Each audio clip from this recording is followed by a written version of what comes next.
politique, nous nous saisissions de ces problématiques à la fois diverses et complexes.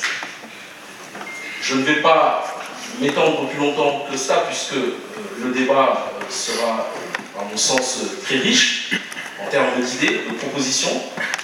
Je voudrais, sans plus tarder, donner la parole, impatient d'écouter nos deux débatteurs, à qui je souhaite, encore une fois, pour notre plus grand plaisir à nous tous, des échanges à la fois passionnés et enrichissants. Je vous remercie pour votre attention et j'espère vraiment que ces débats, en tout cas, nourriront nos consciences respectives. Mais pour ma part, ces débats, soyez-en rassurés, nourriront encore davantage les travaux de la mission d'information que nous avons conduit maintenant depuis un an avec Motaï Brozerson, et je sais qu'il nous écoute, il me l'avait promis.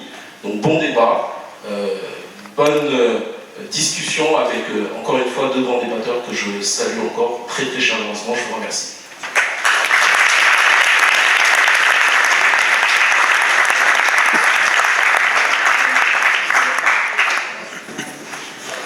De protéger, que de graves violations des droits de l'homme et du droit international humanitaire lors de conflits armés internes à un pays peuvent représenter une menace contre la paix et la sécurité internationale, ce qui permet dans ce cas aux Nations Unies d'intervenir si elles le souhaitent, y compris d'organiser une intervention armée sous l'égide des Nations Unies. Bien que le droit de gérance humanitaire à proprement parler, que souhaitait depuis longtemps Bernard Kouchner, n'existe pas en tant que tel dans le droit international actuel. Voilà. Alors, on va commencer donc par le premier thème. Alors, je vais essayer de présenter quelques-unes des questions auxquelles j'aimerais avoir des réponses, mais bien entendu, nos deux invités pourront débattre exactement comme ils le souhaitent. Voilà, donc une question centrale. Quand, selon vous, doit-on intervenir par la force armée? Et doit-on le faire aussi, comme le proposent certains, par, entre guillemets, le principe de précaution, lorsqu'on suppose ou qu'on craint, à tort ou à raison, des événements d'une exceptionnelle gravité dans un pays? Alors maintenant, toujours dans ce cadre de ces guerres humanitaires, quand, selon vous, doit-on favoriser plutôt la négociation, plutôt la guerre, négociation, y compris avec des régimes qui ont été coupables de certains crimes, ou de beaucoup de crimes d'ailleurs, c'est le cas.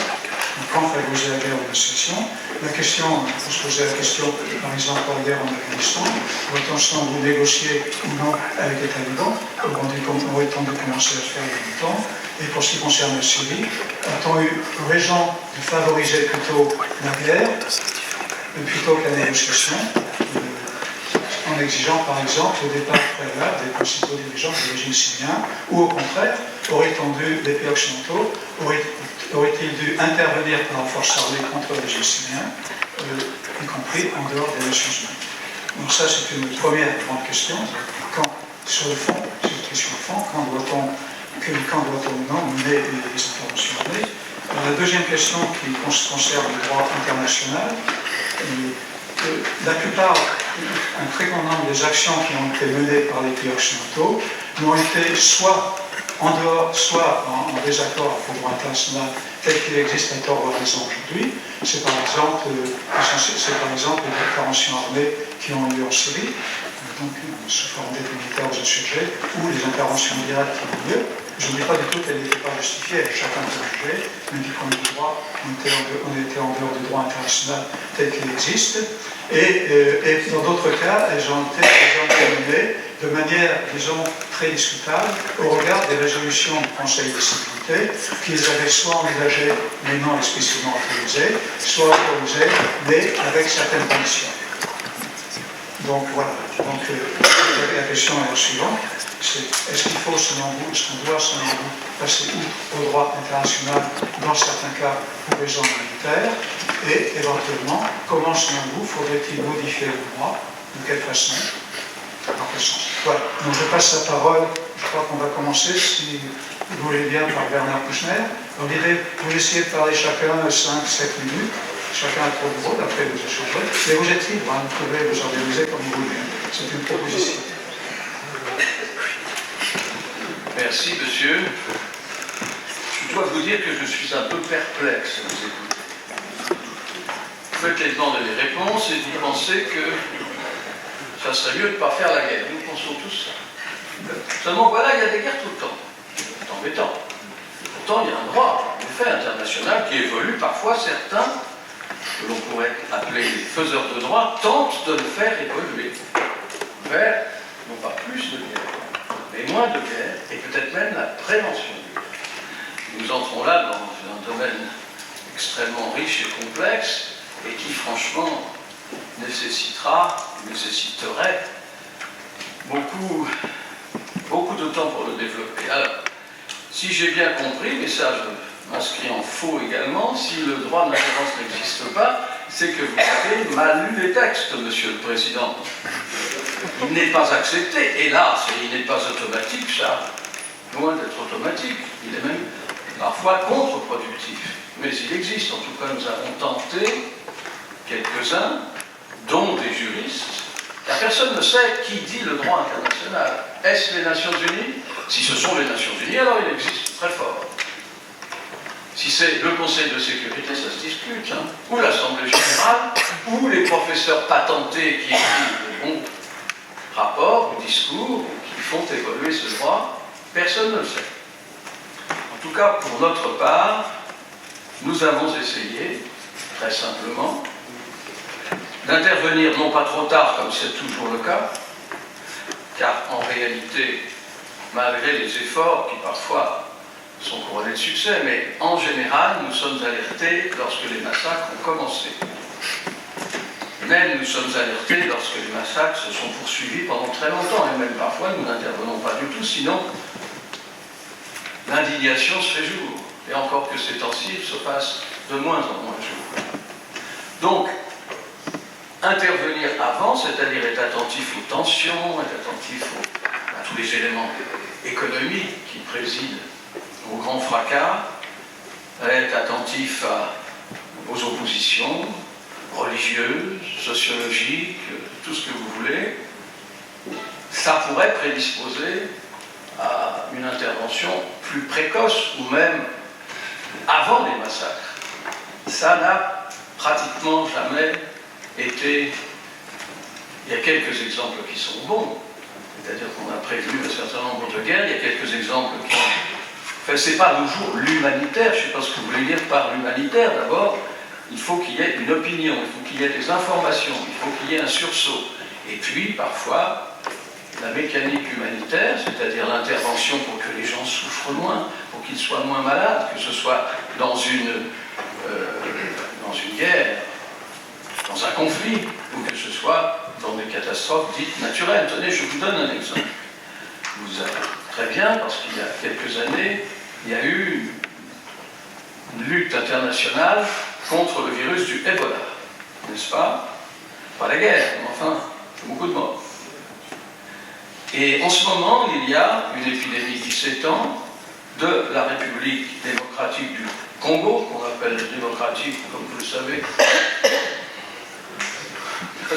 Voilà, c'est une décision. C'est une antiphrase. Et s'étendant à l'Ouganda. Est-ce que nous réagissons?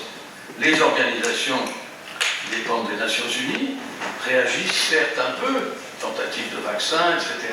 Mais en fait, est-ce que ça suscite de l'émotion? Non. Non. Quelques articles, insuffisants, mais ça ne suscite pas assez d'émotion.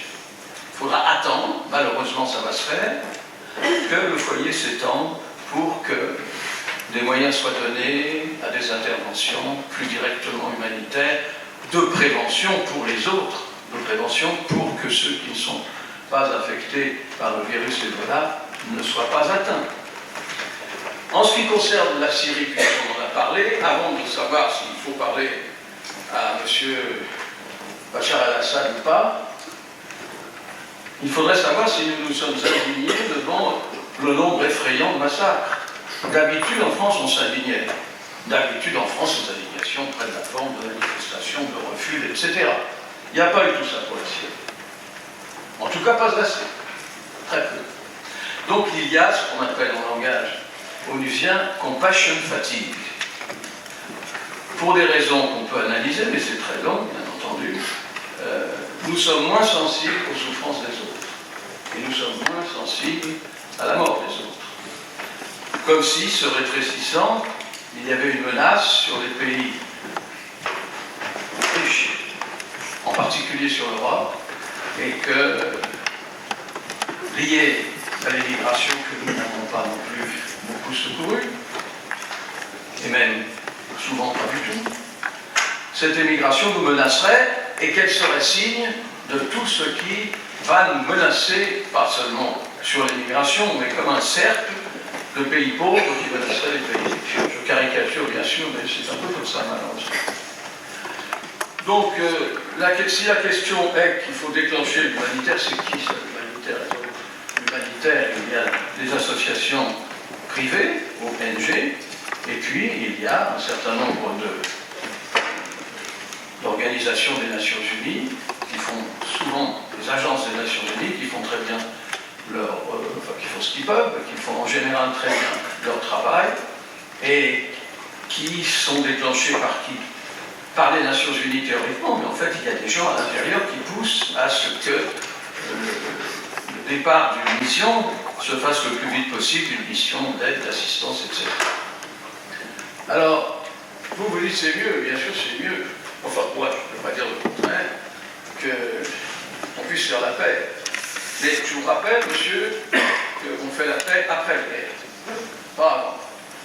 Dommage, hein? Ça l'éviterait peut-être, mais il faut attendre la guerre pour faire la paix.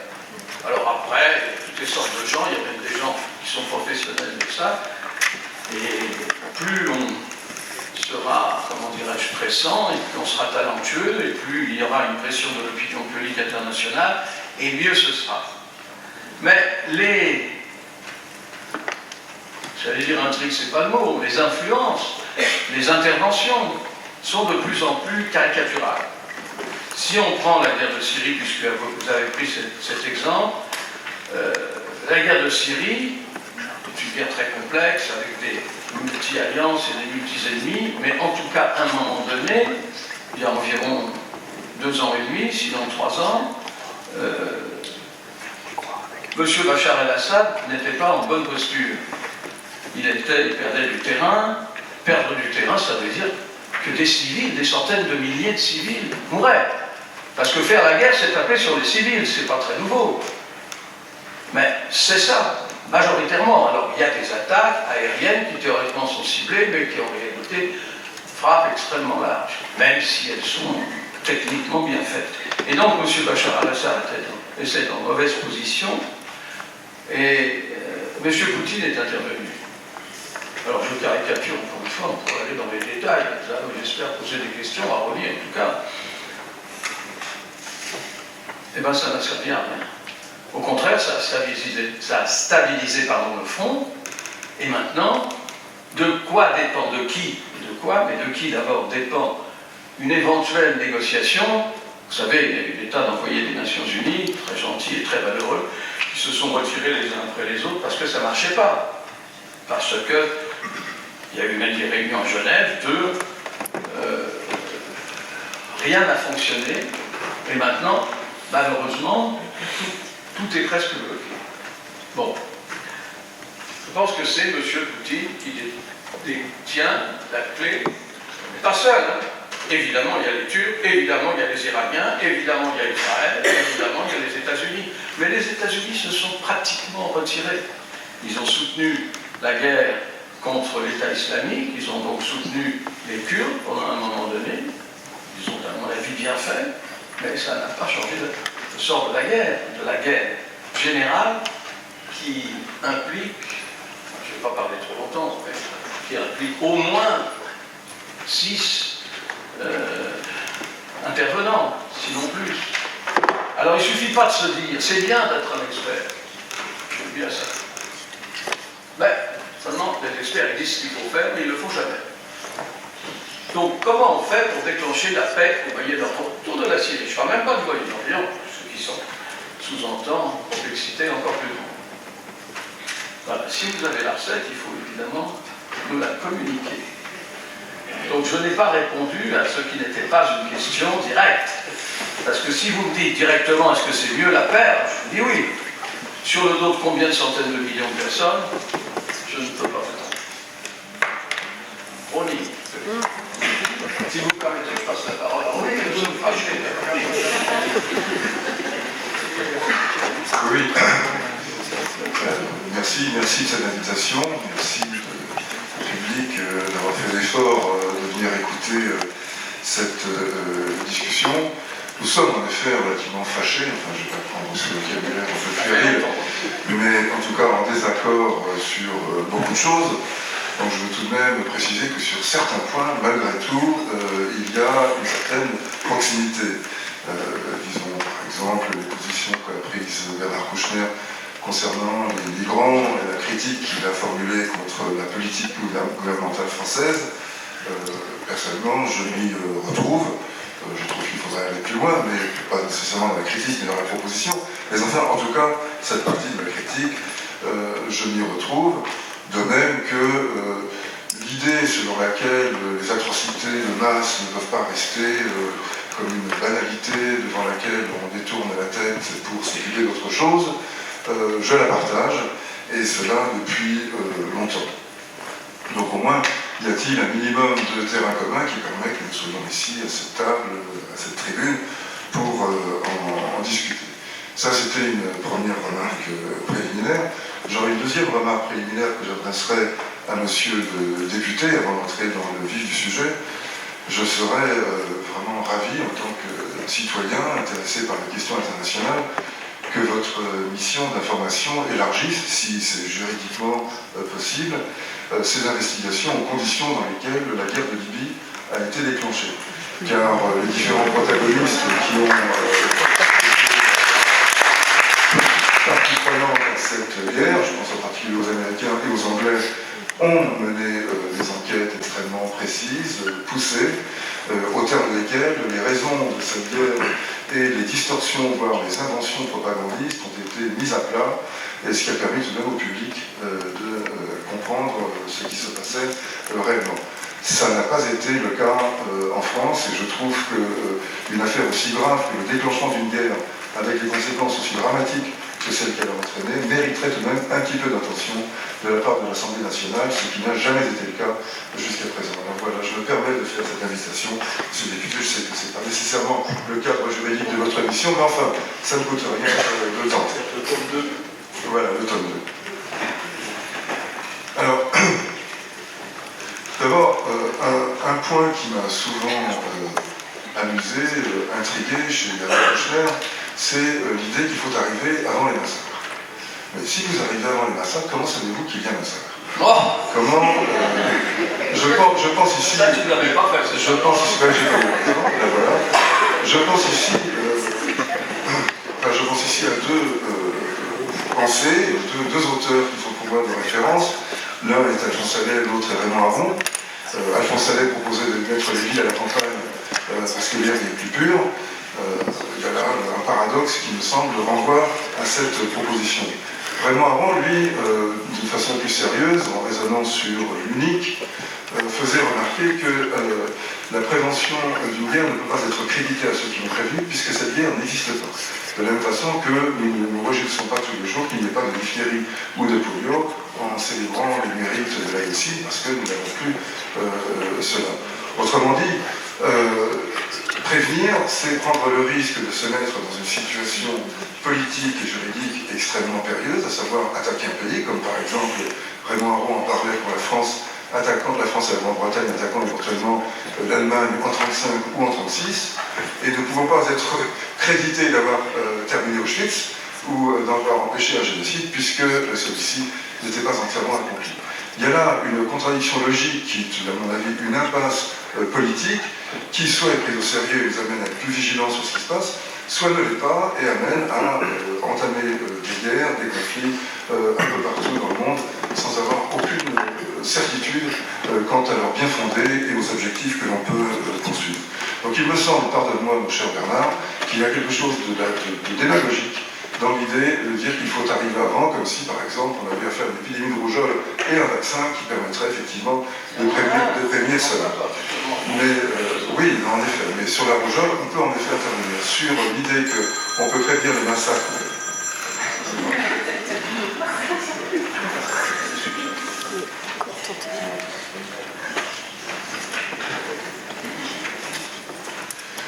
que cette troisième remarque préliminaire faite, je vais maintenant tenter de répondre en quelques minutes à la question que pose Daniel Lago.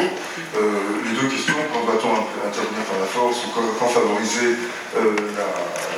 la négociation, c'est une seule et même question, naturellement posée sous deux angles différents. Il y a depuis longtemps une tentative de réponse à cette question. Cette tentative, on a un peu la résumée dans ce que l'on appelle la théorie de la guerre juste, qui, au XIIIe siècle, sous la plume de Thomas d'Aquin, connu sous le nom de saint Thomas, a commencé à réfléchir sur les conditions dans lesquelles une guerre pouvait être considérée comme justifiable, c'est-à-dire dans le vocabulaire de l'époque, comme juste. Je passe sur des conditions pour ceux qui veulent en savoir plus, pour se référer à mon petit livre sur les guerres humanitaires, mais pour éviter de m'attarder trop là-dessus, je parlerai des deux conditions politiques extrêmement subtiles et exigeantes que saint Thomas avait proposées, à savoir utiliser la violence, c'est-à-dire la guerre, comme dernier recours, et se donner le maximum de chances de succès, enfin évaluer les chances de succès et ne partir que si ces chances sont, comme le dit le texte, raisonnables. Ça ne veut pas dire certaines, naturellement, car si on partait qu'à coup sûr, ni en politique, ni en médecine, ni dans bien d'autres activités, on ne partirait du tout. Cela veut dire qu'on a de solides arguments pour penser, au vu des expériences antérieures, au vu d'un certain savoir empirique, au vu des rapports de force locales, au vu de la géographie, de l'histoire, de la politique, bref, dans un cadre qui est tout de même tout à fait cernable, si on a des chances raisonnables d'aboutir à un résultat préférable après la guerre à celui qui prévalait avant la guerre dans la région donnée. Moi, je considère ce critère énoncé par le philosophe Michael Walzer, qui est le grand philosophe actuel de la guerre juste, qui a écrit son livre fameux sur la guerre juste dans les années 70, à la suite de la guerre du Vietnam. Il définit un résultat positif, c'est-à-dire un succès, comme une situation meilleure après qu'avant. C'est simple, c'est clair, ça peut se concevoir assez facilement. Et par exemple, on peut considérer que la guerre au Kosovo, bien que déclenchée sur des motifs qui laissent rêveurs, a débouché sur une situation préférable dans les suites de la guerre que dans la période qui l'a précédée. Tu vois, on passe pas le temps. Il y a un bar, des flèches empoisonnées. D'ailleurs, alors puisque tu es étonné, je vais te rassurer sur mon état d'esprit. Je parlais des migrants tout à l'heure, j'avais envie de rajouter quelque chose et puis je reviens à l'envie de le faire. Je trouve que cette position sur les migrants est tout à fait salutaire et tout à fait louable, mais qu'être ministre dans un gouvernement qui prévoyait un ministère de l'immigration et de l'identité nationale, ça affaiblit considérablement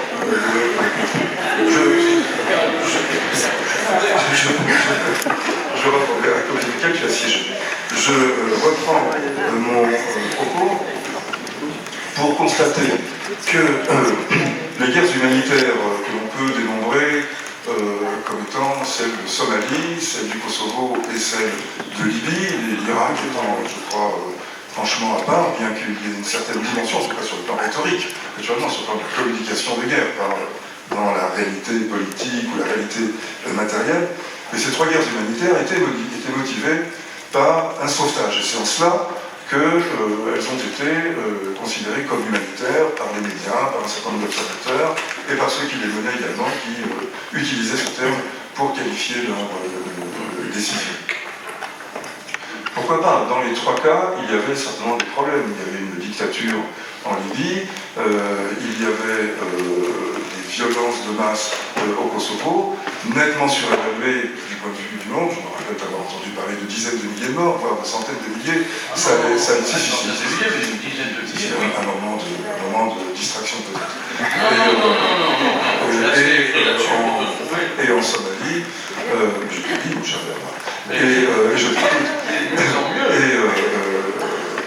en Somalie, il y avait effectivement une famine. Il se trouve que dans les trois cas, cette guerre n'a pas été déclenchée comme une guerre de dernier ressort, selon la théorie de la guerre juste que j'évoquais à l'instant, mais comme une guerre de première décision. La guerre a été voulue et on a ensuite trouvé les raisons qui permettaient de la justifier. En Somalie, en décrétant que rien ne pouvait s'opposer à la distribution des secours, alors que des organisations distribuaient de façon déterminée et à grande échelle de l'aide alimentaire à la population. Je rappelle que le CICR nourrissait rien moins que 1 million de personnes chaque jour dans le sud de la Somalie, etc. Je n'élabore pas là-dessus pour gagner du temps.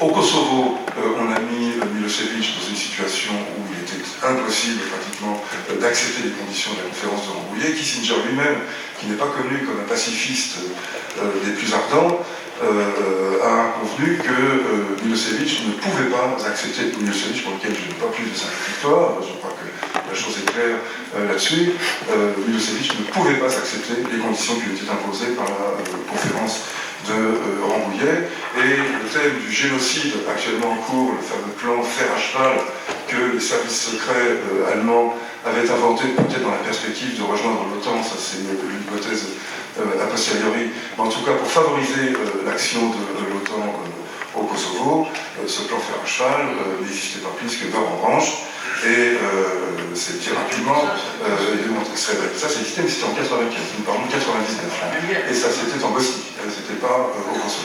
Mais si tu me permets... Tu parles pas de Srebrenica, c'est pour ça. Oui, non, mais j'étais moi-même à Srebrenica, je sais effectivement ce qu'il était advenu, mais ça sans frontières il était, donc je sais bien de quoi il retourne, et j'ai encore dit que Milosevic pouvait commettre des massacres, ça ne pose absolument, il n'y a absolument aucun doute là-dessus. Mais il y en a bien d'autres, et que l'on épargne, parfois avec lesquels même on noue des relations tout à fait cordiales. Quant à la Libye, qui est un peu, si j'ose dire, le morceau de bravoure, on a inventé successivement des faux bombardements de manifestants à Tripoli, des faux charniers contenant des milliers de cadavres, une fausse colonne de chars qui avait déversé un déluge de feu sur Benghazi, tout cela sans la moindre évidence, sans la moindre photographie à une époque où chacun a au moins une caméra sur lui. Aucune de ces exactions n'a été filmée, pas même les charniers, pas même un bombardement. Il y a quand même quelque chose de spectaculaire. Je rappelle d'ailleurs, enfin, je remets à l'esprit de tout le monde que dans cette guerre à guichet fermé qui se joue en Syrie, je parle là des sièges meurtriers de Alep, de Homs, de Idlib, nous avons été abreuvés d'images au quotidien par les rebelles, par les insurgés qui estimaient qu'il était leur devoir d'informer le monde de ce qui se passait. Très curieusement, aucune image, alors même que les moyens techniques existaient de façon tout à fait identique, aucune image ne nous est parvenue de Libye.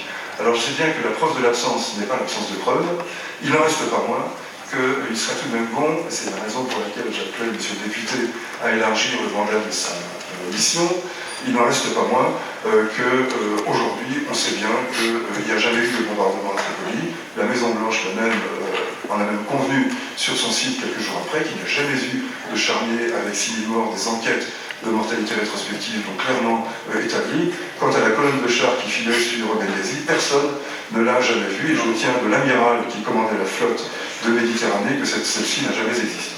Donc, oui, la flotte française. Donc tout cela était un énorme bobard destiné à justifier une guerre dont on dit maintenant que ce qui manque, je lis encore sous ta plume, enfin sous la plume de tous ceux, et ils ont été très, très nombreux qui ont approuvé cette guerre, que ce qui manquait c'était le service après-vente, le déploiement de casques bleus, en oubliant deux choses. D'une part que la condition pour l'obtention, pour le vote de la résolution 1973 du Conseil de sécurité était précisément qu'il n'y aurait pas de déploiement au sol. Alors on peut déplorer l'absence de quelque chose qu'on a accepté d'emblée, et d'autre part, en oubliant également qu'on n'a jamais vu aucun déploiement de casque bleu imposer une paix qui n'existait pas. Ça, je demande à ce que vous supposiez des exemples, parce que sinon, si c'est le cas, nous pouvons plier bagage, parce que nous avons la solution. Envoyons des casques bleus partout dans le monde, et nous aurons la paix. Et puis je termine, et je pense que ce point-là peut, disons, résumer une partie du propos que non seulement nous avons fait, on ne doit parler un peu trop longtemps, je j'en conviens. Non seulement nous avons fait ces guerres ont été menées en première intention et non pas en dernier ressort, et on a trouvé des justifications a posteriori, la propagande étant ce qu'elle est, mais en plus, on a méthodiquement écarté toute possibilité de médiation. Lorsque, par exemple, des organisations humanitaires telles que MSF, je le sais, j'étais le président, et j'ai participé à ces témoignages, à ce lobbying auprès du Congrès américain, de l'Union européenne, enfin de la Commission européenne, du Parlement et d'autres instances, il était possible de saturer de façon régulière la Somalie de nourriture et d'éviter l'embarquement dans une aventure militaire qui s'est terminée par un fiasco sanglant, une humiliation qui a ensuite empêché bien d'autres interventions qui auraient pu être ponctuellement utiles au demeurant. En Somalie, ça a été le cas. En Kosovo, je l'ai dit, au moment où la négociation se passait, on accuse l'un des protagonistes de génocide, donc il n'y a plus question de transiger avec quelqu'un en train de commettre un génocide. Quant à la Libye, là encore, une minute de détail et j'en termine là. Les médiations successives de la Turquie, de l'Union africaine, du Sénégal ont été impitoyablement repoussées sous la vignette de l'esprit de Munich. Ah, celui-là, il est formidable, l'esprit de Munich. On est toujours dans la peau de Churchill, on n'est jamais dans celle de Daladier ou Chamberlain. On a l'héroïsme confortable a posteriori, en disant il fallait aller faire la guerre jusqu'au dernier. Mais là, je renvoie à Raymond Aron et à sa réflexion autrement plus stimulante sur Munich, que cette instrumentalisation moralisatrice, cette espèce de moraline à 3 sous qu'on nous inflige à chaque fois que l'on nous impose cette évocation. Et dernière déviation, celle que Kadhafi ou ses entourages lui-même proposait quelques jours avant, encore disons à partir de la mi-mars, et qui a été impitoyablement écartée comme de la poudre aux yeux, comme une façon de temporiser. Donc je dirais qu'à défaut de savoir comment faire la paix, on peut tenter d'éviter de déclencher des guerres. Voilà pour ma première réponse. Donc on va passer la parole.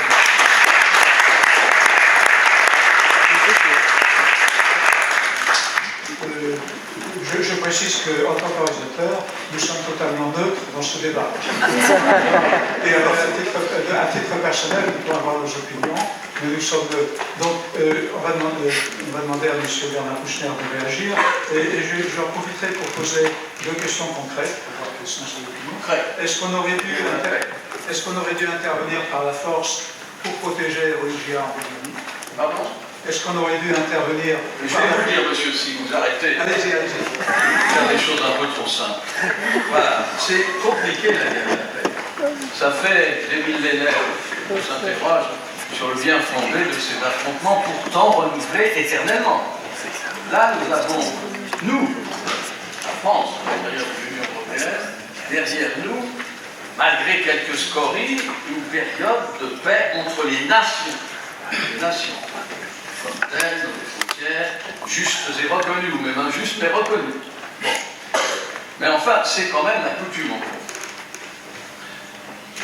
Là, toi tu dis, ironique, il faudrait qu'on sache, sinon il n'y a pas de guerre, alors on ne peut pas intervenir pour la prévenir. C'est quand même un peu gros de tabac. Un peu gros. Par exemple, n'est-ce pas, ce qui s'est passé justement pour les Rohingyas. Si vous aviez été... Mais vous n'êtes pas forcés d'aller tous voir ce qui s'est passé en Myanmar. Mais quand même, c'était facile de savoir. D'abord, il y a eu des massacres qui ont précédé la fuite en masse des 400 000, 500 000 Rohingyas, qui de toute façon étaient déjà dans un camp au Bangladesh. Ils ont donc rejoint ceux qui étaient depuis des années sans que personne ne s'en occupe. Mais là, il y a eu beaucoup de meurtres. Alors si je dis un chiffre, tu vas dire que c'est faux, je ne dis pas de chiffre. Mais on a eu beaucoup de signes. Et d'ailleurs, je me souviens, mais toi tu me suis avec attention, moi dans ce que j'écris, je n'ai pas écrit ça, je crois que je l'ai écrit. Il y avait à ce moment-là des manœuvres communes entre l'Angleterre et la France dans le golfe de... Oui, non. Oui, enfin si on peut. Donc, il suffisait, parce qu'il y avait un porte-hélicoptère qui a fait couler beaucoup d'encre après, qui s'appelait Mistral, enfin, ne parlons pas de toutes ces choses, le commerce des armes, quand même, je vais en parler un petit peu, hein, parce que s'il n'y avait pas d'armes, on serait moins bien à la guerre, avec des pierres, c'est pas mal, mais enfin, on trouverait d'autres moyens. En tout cas, il y avait une manœuvre commune entre les flottes anglaises et nous pouvions très bien intervenir au moment où il y a eu ces épisodes de tempête, etc. Nous pouvions très bien intervenir pour protéger le long de la côte sur les gars qui étaient là. On n'a pas voulu. J'ai demandé que les Nations Unies soient, enfin j'ai demandé qui était à ce moment-là. Mais enfin, je pensais que c'était possible d'essayer d'éviter ces massacres-là. Alors, il y a quelques autres... Tu parles de 2008 Hein? Tu parles de 2008 Je parle de 2008, oui. Alors, les Ouïghours. Combien il y a de Ouïghours en Chine? Ne me dites pas qu'on va déclencher, que je veux, moi, bout de feu, déclencher la guerre contre la Chine. Bien sûr, c'est pas ce que je veux. D'ailleurs, je vous fais remarquer que les opérations humanitaires, ce ne sont pas des opérations forcément guerrières, que le droit d'ingérence humanitaire, tel que je l'ai conçu avec quelques amis, de nombreux amis, c'était l'intervention préalable pour attirer l'attention. Et c'était une intervention préalable avec l'accord des Nations Unies. Tout ça est très clair. S'il y a déjà une intervention militaire, alors c'est la Croix-Rouge, on pense les plaies. Non, c'était à titre préventif. Dans mon esprit, et d'ailleurs, ce qui est devenu la responsabilité de protéger, c'est bien pour protéger avant qu'il soit trop tard.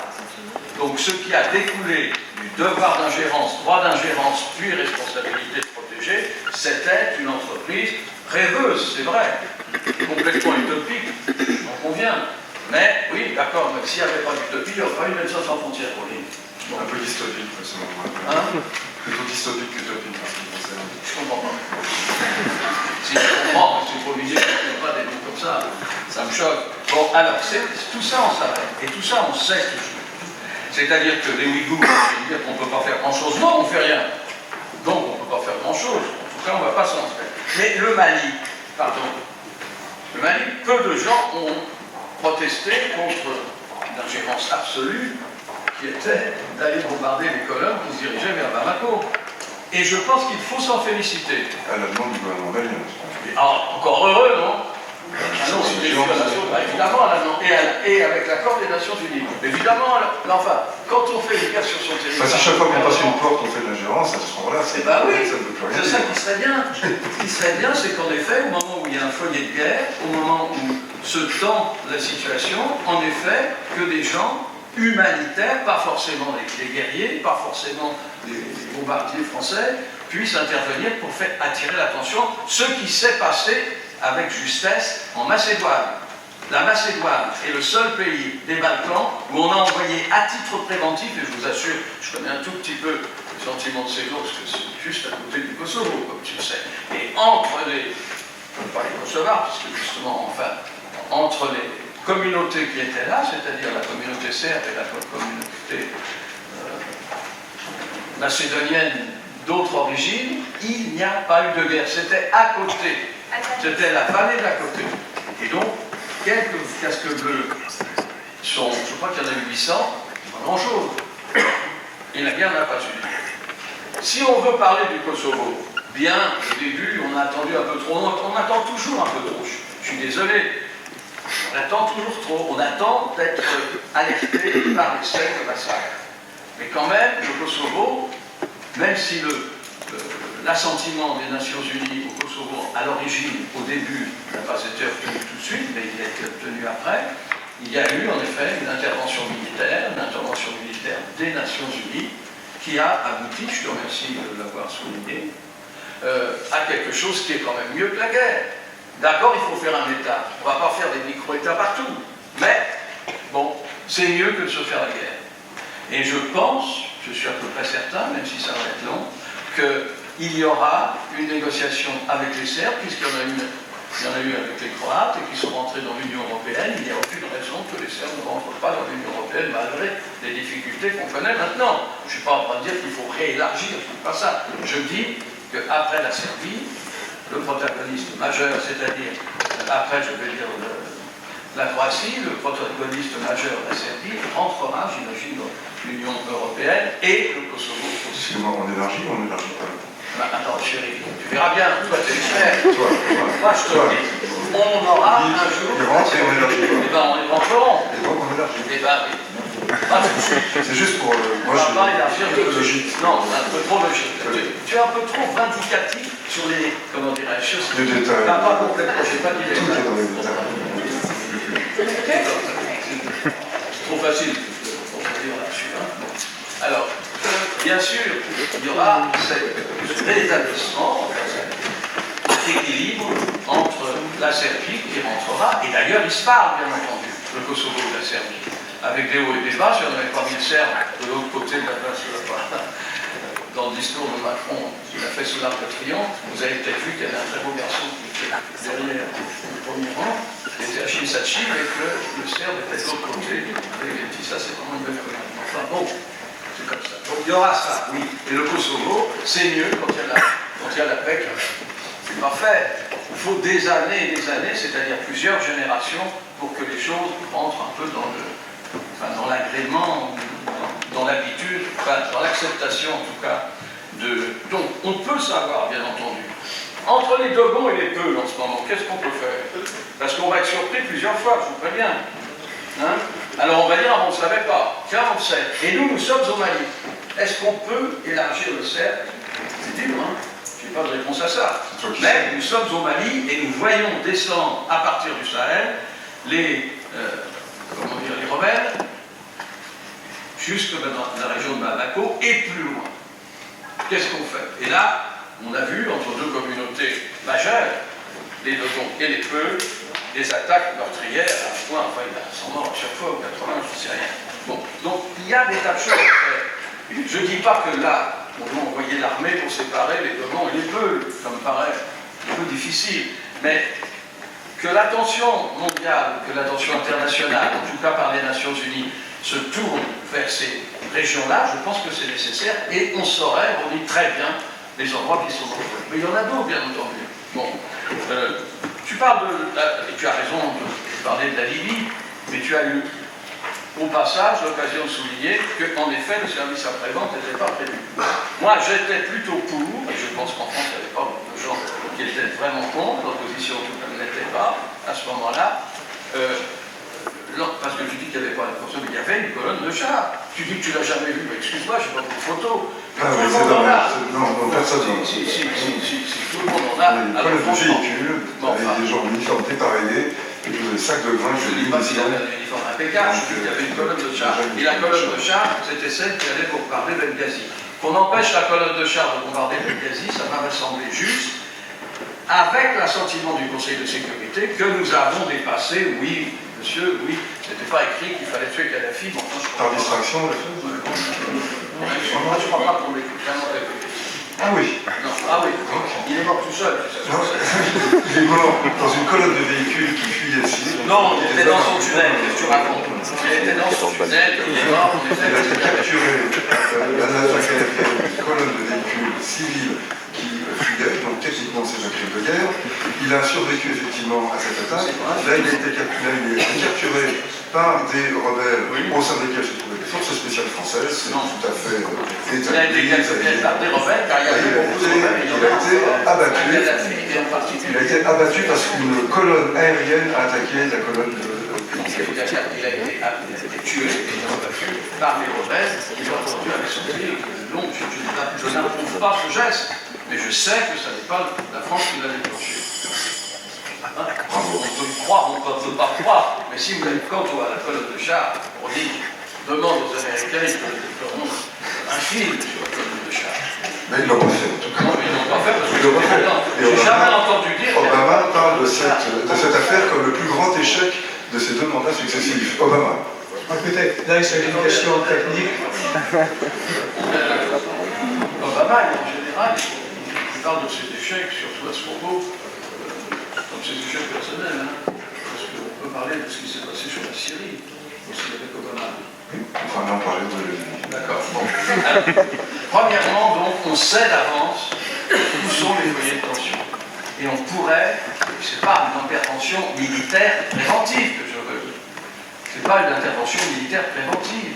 Je pense que les interventions humanitaires seraient à même pas à 100%, c'est pas mathématique, d'attirer en tout cas l'œil, l'oreille, l'attention sur les foyers probables de guerre. En tout cas pour les exemples que je vous ai donnés.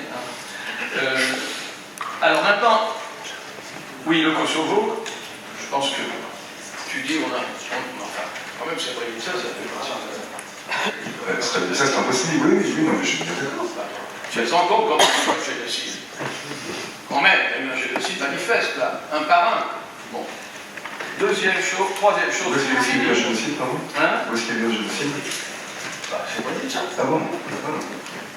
Je ne crois pas, personnellement. Il y a eu un massacre, mais bon. Attends, tu plaisantes, il n'y a pas un mec qui s'en est sorti.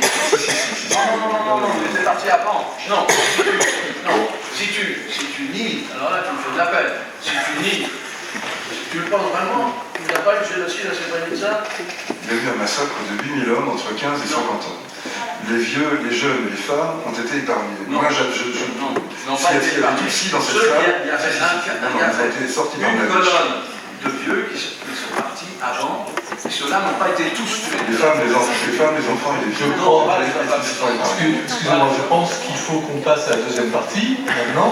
Surtout que sur l'affaire des préventions, on en parlera dans la troisième partie sur les menaces actuelles, puisque là on parlera surtout de prévention de l'avenir. Donc on reviendra directement sur les effets pour prévention.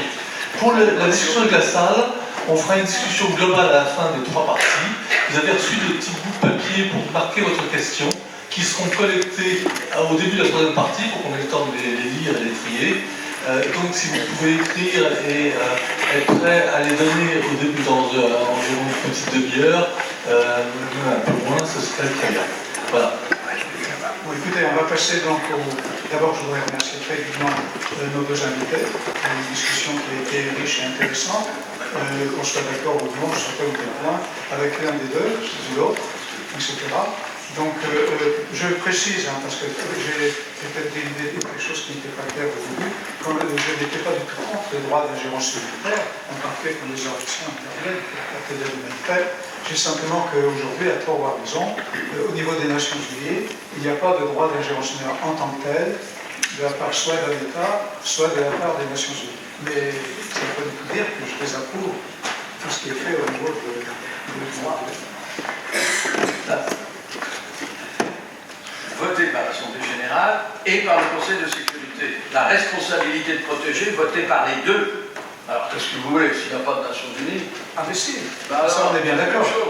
Alors, on est bien d'accord. Mais ce n'est pas le droit d'ingérence humanitaire, c'est la responsabilité de protéger qui n'est pas la même chose. D'où vient le droit humanitaire et la responsabilité je précise juste pour information. C'est une commission que le Canadien avait accepté d'héberger et ils se sont occupés. Oui, ce sont les mêmes gens qui ont voté. Bon, écoutez, on passe, si vous voulez bien, donc, au second thème, donc le droit international humanitaire. Alors, c'est un droit, comme j'ai dit, qui pose beaucoup de questions. Alors, j'ai prévu 2 ou 3 questions, mais qui pourraient s'adresser plus à René Broman, puisqu'on a parlé beaucoup dans différentes reprises. Est-ce que, à votre avis, la controverse de 1901, lors de l'attribution du premier prix Nobel de liberté, reste d'actualité? Je rappelle, à l'époque, déjà, les pacifistes étaient très réticents à l'égard du droit international, ce qui consiste à établir des règles dans la guerre, parce qu'ils craignaient qu'établir des règles dans la guerre, en vérité, les conduise à légitimer la guerre et à la favoriser donc d'une certaine façon. Et le prix Nobel adapté a été attribué conjointement à un pacifiste et à Henri Dunant, qui était évidemment un grand promoteur du droit international humanitaire. Alors ça, c'est une question. Alors maintenant, il y a une question de fond, ce qui serait intéressant. Pouvez-vous revenir sur les caractéristiques du conflit actuel et doit-on envisager, selon vous, des évolutions de droit pour répondre? Alors maintenant, je reviens maintenant pour votre question sur les règles telles qu'elles existent. J'ai dit dans l'introduction que ces règles étaient souvent ambiguës et limitées. Je vais en donner un exemple, puisqu'il en a été question au cours de la discussion entre Roman et Kouchner, c'est le fait des pertes civiles incidentes. Dommages collatéraux semi-préférés. Alors, la Cour pénale internationale, dans son statut, indique qu'il y a crime de guerre en cas de perte civile, je cite, qui serait manifestement excessive par rapport à l'ensemble de l'avantage militaire attendu de l'attaque. Fin de citation. Est-ce que c'était en 1998 dans le statut initial et ça a été confirmé en 2010 lors de la révision du statut de la CPI. Alors, est-ce que c'est le statut affirme définir les lois et coutumes établies, je le rappelle. Alors, est-ce que ça vous paraît satisfaisant ou est-ce qu'il faudrait renforcer ce principe dit de proportionnalité entre perte civile et avantage militaire? Et comment voyez-vous la question? En plus, la règle, il y a les cas des conflits internes, mais les règles sont très faibles. Il y a le cas, par exemple, des prisonniers lors de conflits internes. Si telles sont les lois du pays, les prisonniers lors de conflits armés internes dans le pays peuvent être condamnés à mort pour le fait d'avoir appartenu à telle ou telle organisation ou d'avoir pris les armes contre le régime, même s'ils ne sont pas, même s'il n'y a pas de crimes particuliers qui ont été éprouvés à leur égard. C'est ce qui se passe d'ailleurs pas en Irak, où les gens sont condamnés à mort parce qu'ils ont obtenu un régime islamique que personne n'aime, pas plus les uns que les autres. Mais est-ce que c'est voilà, pour le simple fait, sans qu'on ait à prouver qu'ils ont commis des crimes eux-mêmes? Est-ce que c'est bien ou pas bien? Donc ça serait une question que je vais vous poser. Il y a d'autres questions qui concernent la définition du civil, etc., etc. Et alors, il y a une question quand même, j'aimerais votre réponse. La France a ratifié le protocole 1 additionnel de la Convention de Genève, qui est le principal instrument en tant que traité qui protège les civils contre les effets de la hostilité. Cela dit, elle l'a fait avec beaucoup de réserves. Parmi ces réserves, selon la France, réserves au sens juridique, les droits de faire ces réserves. Ça ne s'applique pas à l'arme nucléaire, d'une part. D'autre part, ça ne s'applique pas au cas où des crimes, des actes criminels ou terroristes collectifs ou isolés seraient commis par l'autre partie au conflit. Et enfin, la France nous dit qu'une attaque, c'est la référence que j'avais déjà dit tout à l'heure, une attaque doit être considérée comme un ensemble d'opérations militaires et non pas comme une opération militaire isolée et particulière. Donc, moi, nous avons demandé, notre association l'a fait, à la France de lever ces réserves, ce qui aurait été un geste fort, en particulier au moment des 40 ans des protocoles additionnels de la Convention de Genève. Est-ce que c'est une proposition que vous pouvez soutenir ou non?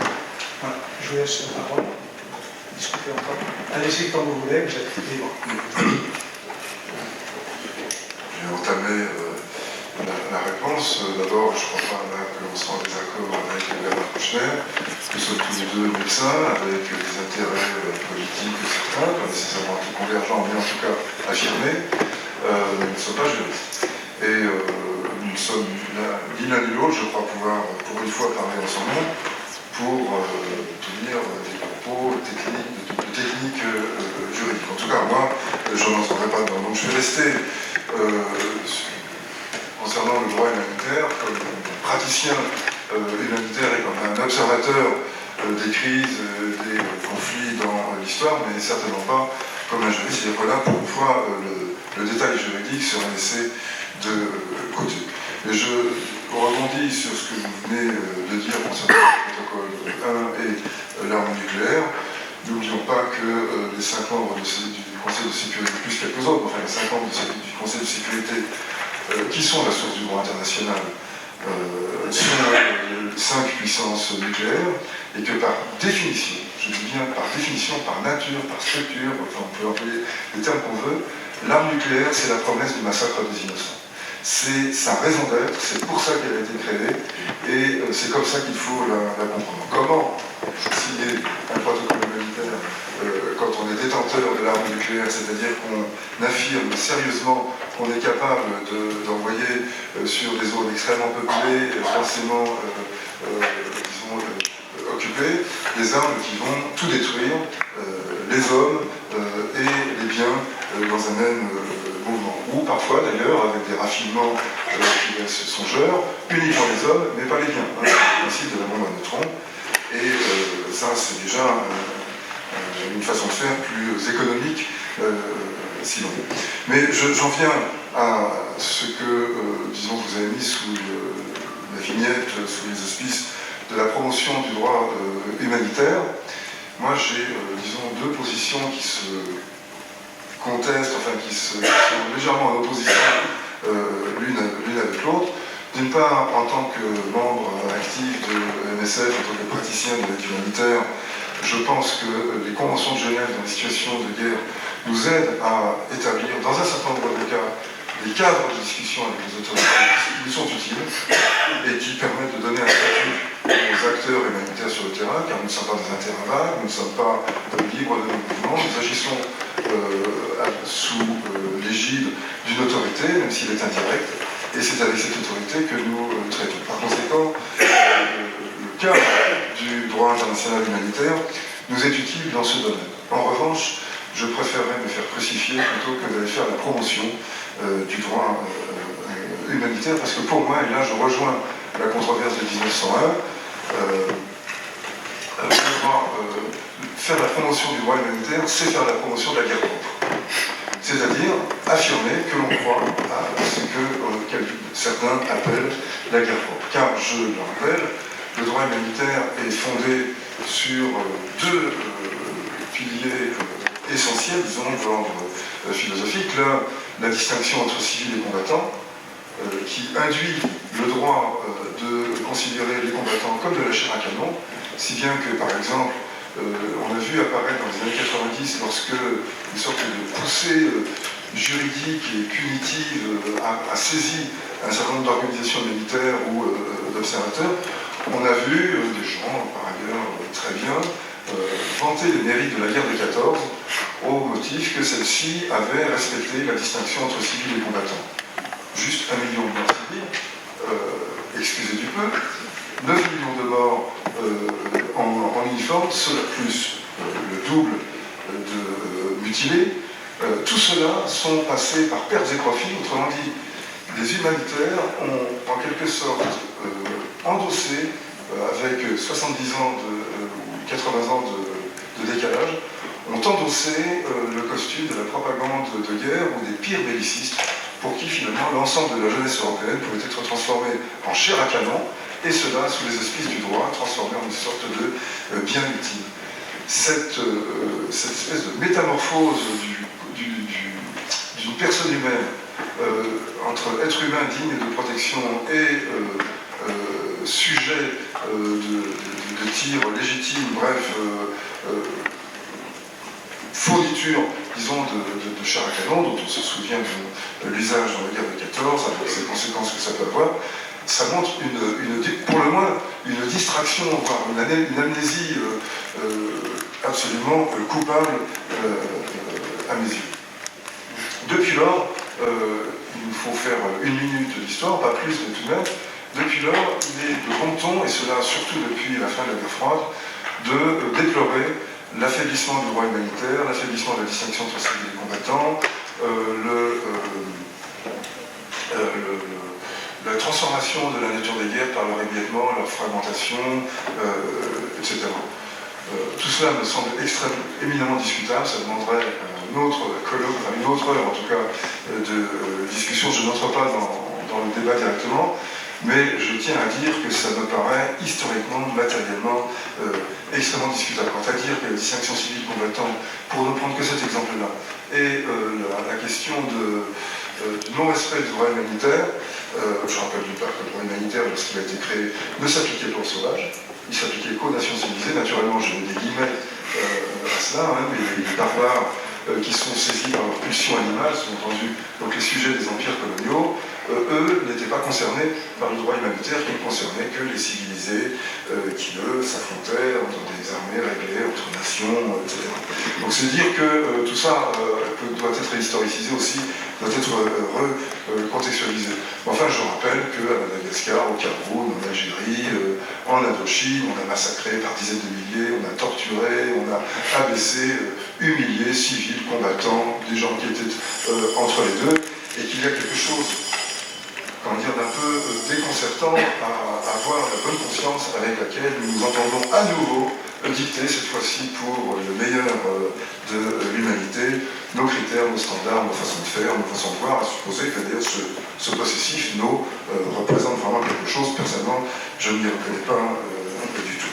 Mais j'en viens au deuxième pilier, donc la distinction civile combattant est extrêmement difficile, qui a toujours été, même lorsqu'elle était respectée, était éminemment contestable, car il ne suffit pas d'avoir un uniforme pour être transformé en cible légitime, selon moi. En tout cas, je me cramponne à cette idée, parce qu'il me semble que le contraire est absolument inhumain. De l'autre côté, le droit humanitaire se fonde sur la notion de cruauté excessive et de nécessité de la guerre. C'est-à-dire bannir les cruautés excessives et s'en tenir aux nécessités de la guerre. Mais qui décide qu'une cruauté est excessive? Qui décide que telle action militaire est une nécessité stratégique? Ce sont évidemment les belligérants, et de préférence les vainqueurs. Ceux qui, après coup, peuvent dire que, naturellement, tel massacre parfaitement regrettable au demeurant était dicté par les nécessités de la guerre. Donc, promouvoir le droit humanitaire, c'est s'enfermer dans ces catégories éminemment discutables de distinction civile combattant, humain et inhumain, d'une certaine manière, enfin humain et bestiole, c'est comme ça qu'on peut les résumer, et par ailleurs entrer dans une logique meurtrière qui est celle des cruautés excessives. Cela étant, je reconnais volontiers, c'est là que j'ai des positions qui sont un peu, disons, difficiles à rendre compatibles parfois. Je reconnais qu'il y a une différence entre viser délibérément une population civile et commettre des dégâts parmi la population civile par accident. En droit et en morale, d'ailleurs, on distingue l'accident de l'action intentionnelle. Et c'est, je pense, tout à fait pertinent. Donc ça n'empêche pas de raisonner dans des termes politiques et concrets face à des événements malheureux qui se déroulent pendant les guerres, mais de là à, en tant que membre d'une organisation militaire ou représentant d'une organisation militaire, partir au combat sous le drapeau du droit humanitaire, il y a un pas que personnellement je me refuse à franchir. Quant à la question de la proportionnalité, elle est, disons, enfin, je reprends puisque vous l'avez posée, j'en termine là. Je me rappelle une controverse très vive que nous avons eue au sein de Médecins Sans Frontières il y a peu de temps de cela, concernant la répression de ce qu'on appelle les marches du retour à Gaza, et l'appel à un respect de la proportionnalité dans la réponse militaire qui était opposée donc aux marcheurs de Gaza. Et il y avait quelque chose là de très significatif de l'emprise du droit humanitaire au sein d'une organisation humanitaire, emprise qui je pense est assez représentative du rôle qu'il joue ailleurs. On ne condamne pas vraiment ce qu'il faut appeler par son nom, c'est-à-dire un massacre, et on en appelle à un article de droit qui est celui de la proportionnalité, ce qui appelle évidemment sommairement à la question de savoir quelle proportion correcte, raisonnable, juridiquement défendable de Gazaouis il aurait fallu tuer pour rentrer dans les critères de proportionnalité. Gageons que ça va donner lieu à des débats intéressants, 15, 100, 1000, au-dessus de 15 ans, en dessous de 15 ans, au-dessus de 60 ans, comment on fait? On arrive vite à des considérations parfaitement obscènes dans ce genre de discussion. Voilà pour, disons, une première réponse. Écoutez, moi je suis d'accord avec lui. Surtout, je vais vous expliquer quelques points de détail, mon désaccord. Mais en gros, je suis d'accord. À part ça, que vous êtes bien naïf tout ça.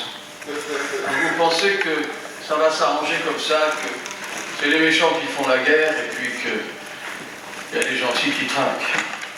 C'est un peu plus compliqué. Parce que, non seulement historiquement, parce que c'est pas la peine de vous le démontrer, les années sans guerre se comptent sur quelques mains.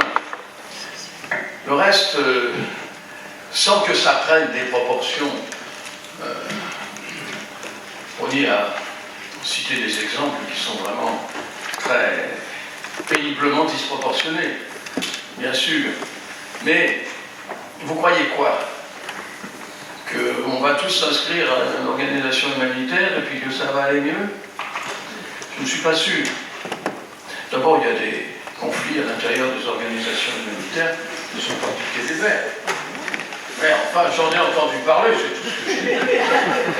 Bon, mais c'est pas comme ça que ça se passe. Arrêtons d'être naïfs. C'est pas comme ça que ça se passe. Ce qui se passe en ce moment entre la Chine et les États-Unis me paraît porteur ceux qui se passent porteurs de bien des dangers. À force de tendre la corde, à force de... Tout le monde se prononce contre les sanctions, sous le bon prétexte d'ailleurs que ça fait beaucoup de mal à ceux qui sont le plus démunis dans cette affaire. Mais après les sanctions rudes, qui sont de part et d'autre des guerres proposées, imposées, il y a la guerre. Donc, bien sûr, ça serait mieux qu'il n'y en ait pas, mais qu'est-ce qu'on fait exactement pour dissuader les Chinois de prendre les petits îlots qui sont dans la mer de Chine sur lesquels ils mettent des aéroports? On fait quoi? Nous, on vend des avions. Alors ne soyons pas naïfs. C'est très... Moi, quand j'aurais été ministre des Affaires étrangères, ce qu'à Dieu nous plaît, je ne sais pas si ça a plu à Dieu, mais bon. Et moi, j'ai cru que on allait faire la paix au Moyen-Orient. Avec un mec comme moi, c'était quand même évident. Eh ben non, pas le millimètre de progrès.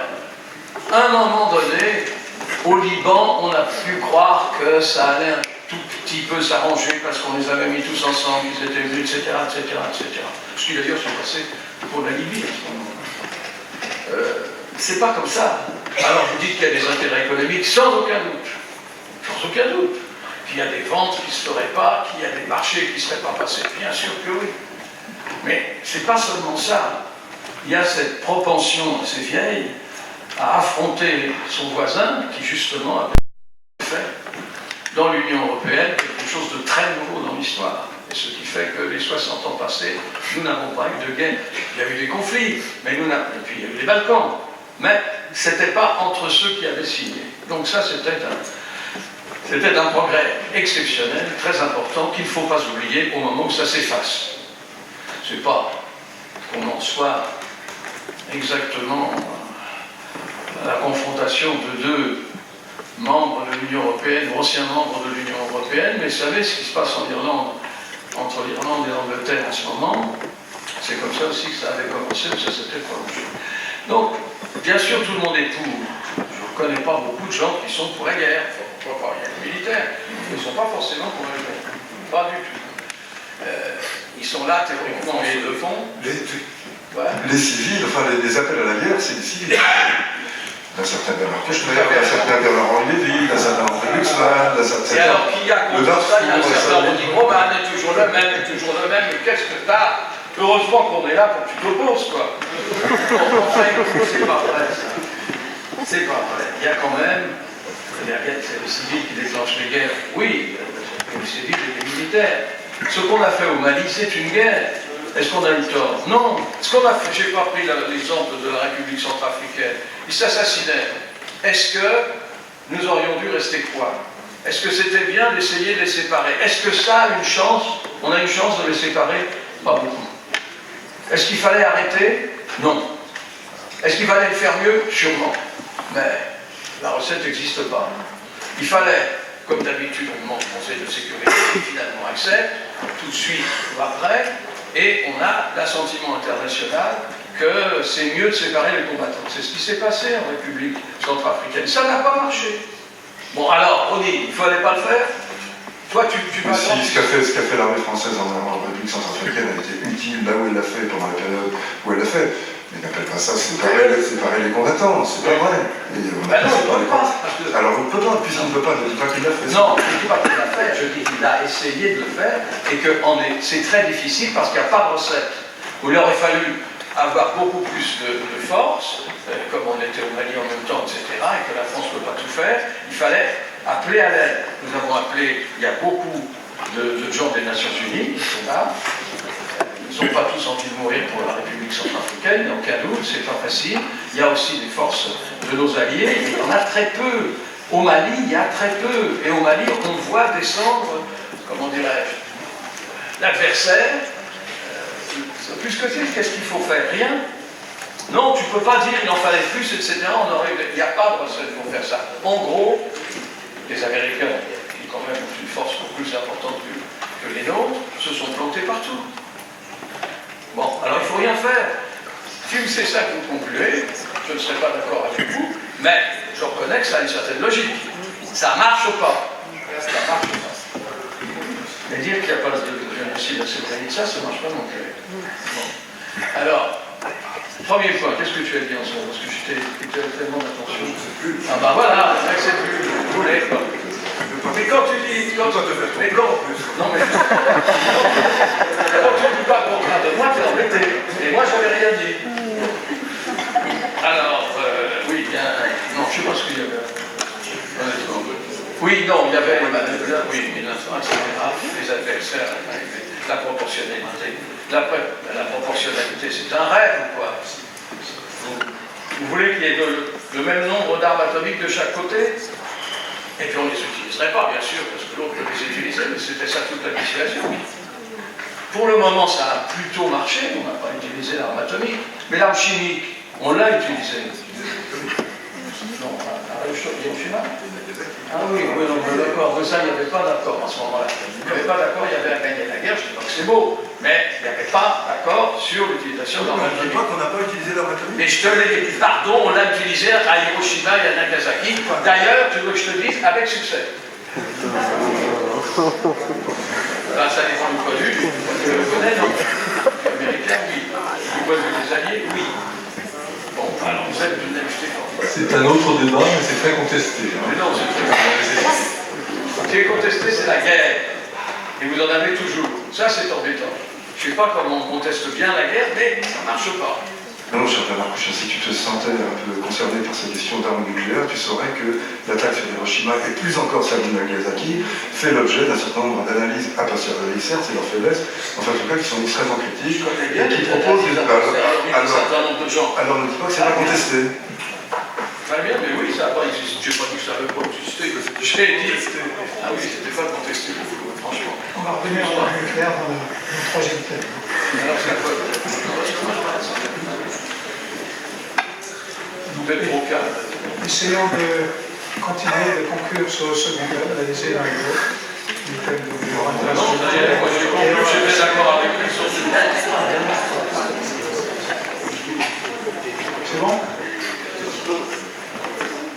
Les questions, en principe, les questions, on les prend toutes à la fin. Dépêchez-vous. Oui, oui. Écoutez, on passe rapidement au troisième thème, si vous voulez bien.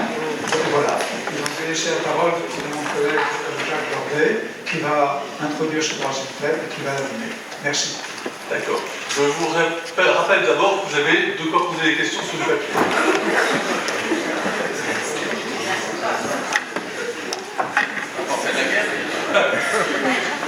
Vous avez des papiers pour écrire vos questions et si vous pouvez les collecter avant la fin de ce troisième thème pour qu'on puisse les expliquer. Donc, moi j'en viens aux menaces actuelles, parce qu'effectivement c'est la partie la plus intéressante. Tout ce qu'on a dit, beaucoup de choses sur le passé, mais vous avez quand même mentionné le fait de faire de la prévention si on y arrive. La prévention, ça peut permettre effectivement d'éviter de faire des guerres, de diminuer les tensions. Et il y a dans le monde de plus en plus dangereux dans lequel on vit, on sait que les menaces de guerre, les menaces de tension sont de plus en plus fortes et elles proviennent de plusieurs sources. Des sources d'abord humaines, comme on l'a dit, le surarmement, des armes de plus en plus sophistiquées. Hein, et dans le droit humanitaire, il y a effectivement la limitation des armes lors des conflits et évidemment des armes nucléaires. D'ailleurs, les armes nucléaires ont été...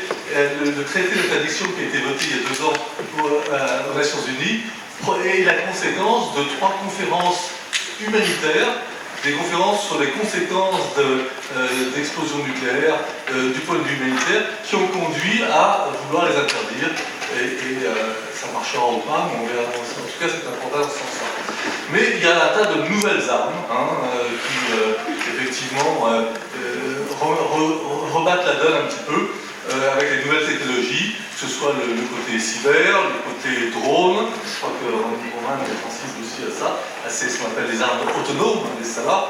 Il y a des nouvelles armes chimiques, technologiques, de nouvelles armes évidemment nucléaires perfectionnées, des possibilités de missiles, et puis en plus il y a des conflits qui sont avec des acteurs non étatiques, comme vous avez dit, le terrorisme, et là effectivement le droit humanitaire est un petit peu démuni quand il s'agit de terrorisme.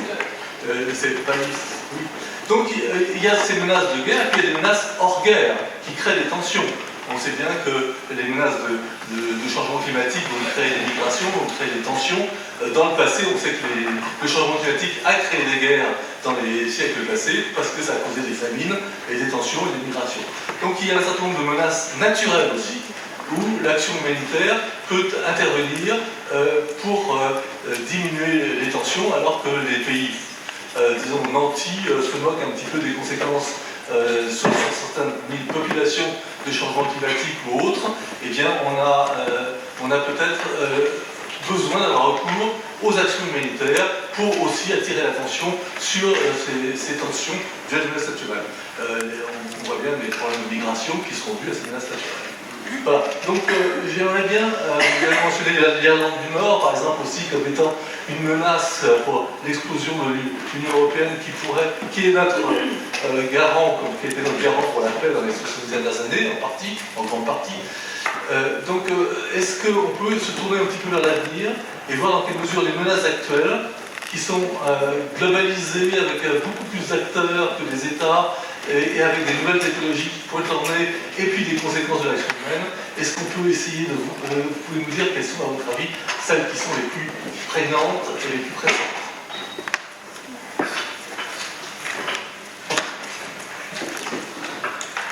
Écoutez, c'est mieux d'être pacifiste. Ça ne sert pas à grand-chose. Bien sûr qu'il y a des menaces de guerre. Et vous avez cité l'origine, le fondement de certaines d'entre elles. Le climat, bien entendu. La vente des armes, encore plus. Mais, encore une fois, les experts génériques.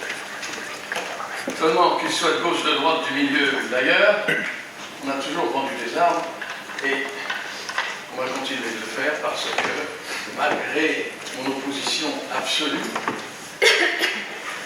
pour l'équilibre commercial, c'est quand même très important. Très important si vous pensez que l'équilibre commercial soit important. Si vous pensez que, après tout, le budget de la France, il s'y retrouve, doit être respecté. Tout ça est très discutable.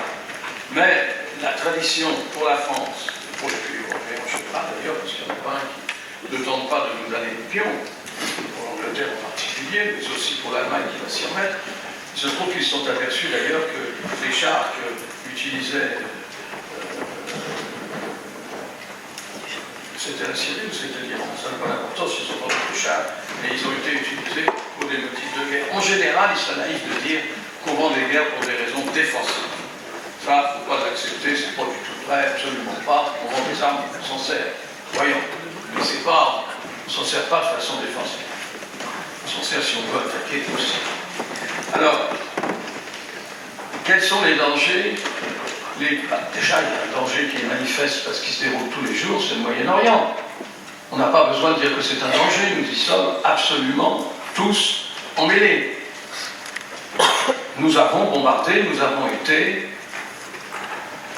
depuis que l'État islamique s'est mêlé de la guerre, nous avons été nous-mêmes mêlés au bombardement. Avant, on ne l'était pas.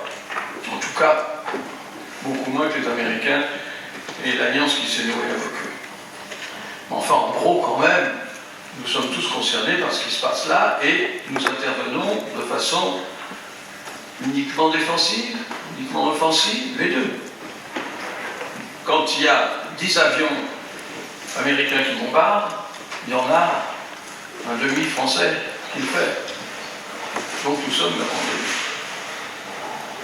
Est-ce qu'il y a une tentative de paix? Il y en a eu plein, je l'ai dit tout à l'heure, qui n'ont pas avancé beaucoup, et maintenant tout dépend, en réalité, de Vladimir Poutine. Est-ce qu'il sera, c'est pas impossible, hein, capable de relancer, parce que tout le monde y est prêt, mais il y a un gros obstacle, c'est l'Iran et la Turquie. L'Iran et la Turquie menacent cette paix de façon précise. La Turquie, en voulant reprendre tout ce qui est au bord de la frontière, qu'on appelle le Rojava, puisqu'il y a des Kurdes syriens qui ont mené l'offensive pour avoir une autonomie, une indépendance, en tout cas tout le long de la frontière turque avec la Syrie. En allant vers la Méditerranée, il y a des menaces et il y a eu la réalité d'une guerre offensive de la Turquie. Est-ce que M. Poutine peut convaincre la Turquie de ne pas intervenir maintenant? Je pense que tant que les Américains et les Français d'ailleurs sont là, et c'est un miracle d'ailleurs que dans le ciel de la Syrie, tous ces avions n'aient pas provoqué encore un incident, les avions américains, les avions français, les avions russes, les avions turcs, tout ça. En fait, il n'y a pas une attaque qui se fasse sans que les autres soient prévenus, heureusement d'ailleurs. Enfin, il y a cette méli-mélo terrible. Est-ce que la Turquie... M. Trump a dit plusieurs fois qu'il retirait ses soldats. Il les a maintenus. Est-ce qu'il les maintiendra éternellement? Je ne le pense pas. Si les soldats américains, qui sont environ 2000 plus la tendance, se retirent du sol syrien et des moyens de transport qu'ils ont, etc., je pense que les Français seront obligés de le faire, les Français, les Anglais et quelques autres. Là, c'est un foyer tout à fait clair. Mais si une négociation se fait qui comprendrait avec M. Poutine des contreparties qui ne pourraient être que, à mon avis, l'un d'autre, mais celle-là est majeure, l'occupation de la Géorgie et de l'Ukraine. Si quelqu'un était assez habité à négocier de cette façon, peut-être y aurait-il une volonté de la part des Russes, moi je crois comme tel, d'apaiser cet endroit incendiaire. Et l'Iran, qui est peu soutenu, se voit bombarder, en tout cas pour ceux qui sont, pour les bases iraniennes ou les bases, enfin l'influence iranienne très précise et militaire en Syrie, bombardée par les Israéliens, sans que Poutine proteste, et finalement sans que l'Iran proteste pas. Est-ce que ça va durer? C'est pas possible. Là, ces deux foyers sont majeurs. Maintenant, j'ai parlé tout à l'heure, je vous dis juste pour rappeler que le foyer... Bon, j'ai parlé de l'Ukraine à propos de Poutine, c'est quand même... tous les jours en Ukraine, il y a des morts à la frontière, entre les pro-russes et les pro-ukrainiens. Toutes les semaines, il y a des enterrements. C'est une guerre chaude, c'est pas du tout une guerre de position. Et vous allez à Kiev ou ailleurs, ça se voit à peine. C'est pas le premier titre des journaux, etc. Bon, il y a encore beaucoup de foyers de ce genre. Le foyer majeur, c'est évidemment ce qui se passe en Chine et les routes de la soie. Les routes de la soie ont des conséquences secondaires, si on veut, mais enfin c'est très clair. Ils avancent, ils peuvent avancer pacifiquement, mais ils peuvent aussi avancer avec la nécessité de vaincre quelques résistances, et en tout cas, ils ont au bout de ces routes, et pourtant c'est loin, et pourtant il y a les mers, dans les États-Unis. C'est à mon avis le foyer le plus dangereux, pas à terme, pas demain, mais en gros, je pense qu'avec Trump qui va se représenter, ce qu'il a dit hier, il y a là une grande menace. Pour le reste, je l'ai dit toutes. L'Afrique s'installe dans bien des pays. Est-ce que ça peut dégénérer? Ça a déjà dégénéré. Mais là, c'est la misère. Là, c'est le fait que, j'en termine avec ce que Ronnie Broman a dit sur l'immigration. Je pense que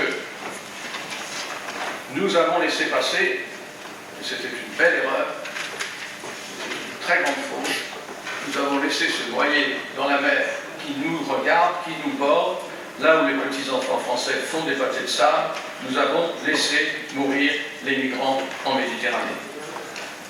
Et ça, enfin moi, j'avais quelques notions de l'effritement de l'Europe, mais ça, j'ai considéré que c'était la fin de l'Europe. Parce qu'il n'y a pas cette fraternité élémentaire qui consiste ensemble à aller sauver des vies, des gens qui ne nous attaquent pas, et à considérer que c'est une invasion qui a été extraordinairement dommageable et qui l'est encore. Alors il y en a moins maintenant, heureusement pour eux, mais cette misère demeurera. Et cette volonté d'aller là où on peut trouver du travail pour sa famille, à tort ou à raison, parce qu'ils n'en trouvent pas tellement, mais ils en trouvent quand même, il y a un danger permanent qui est un danger qui vient du populisme, du nationalisme, évidemment d'extrême.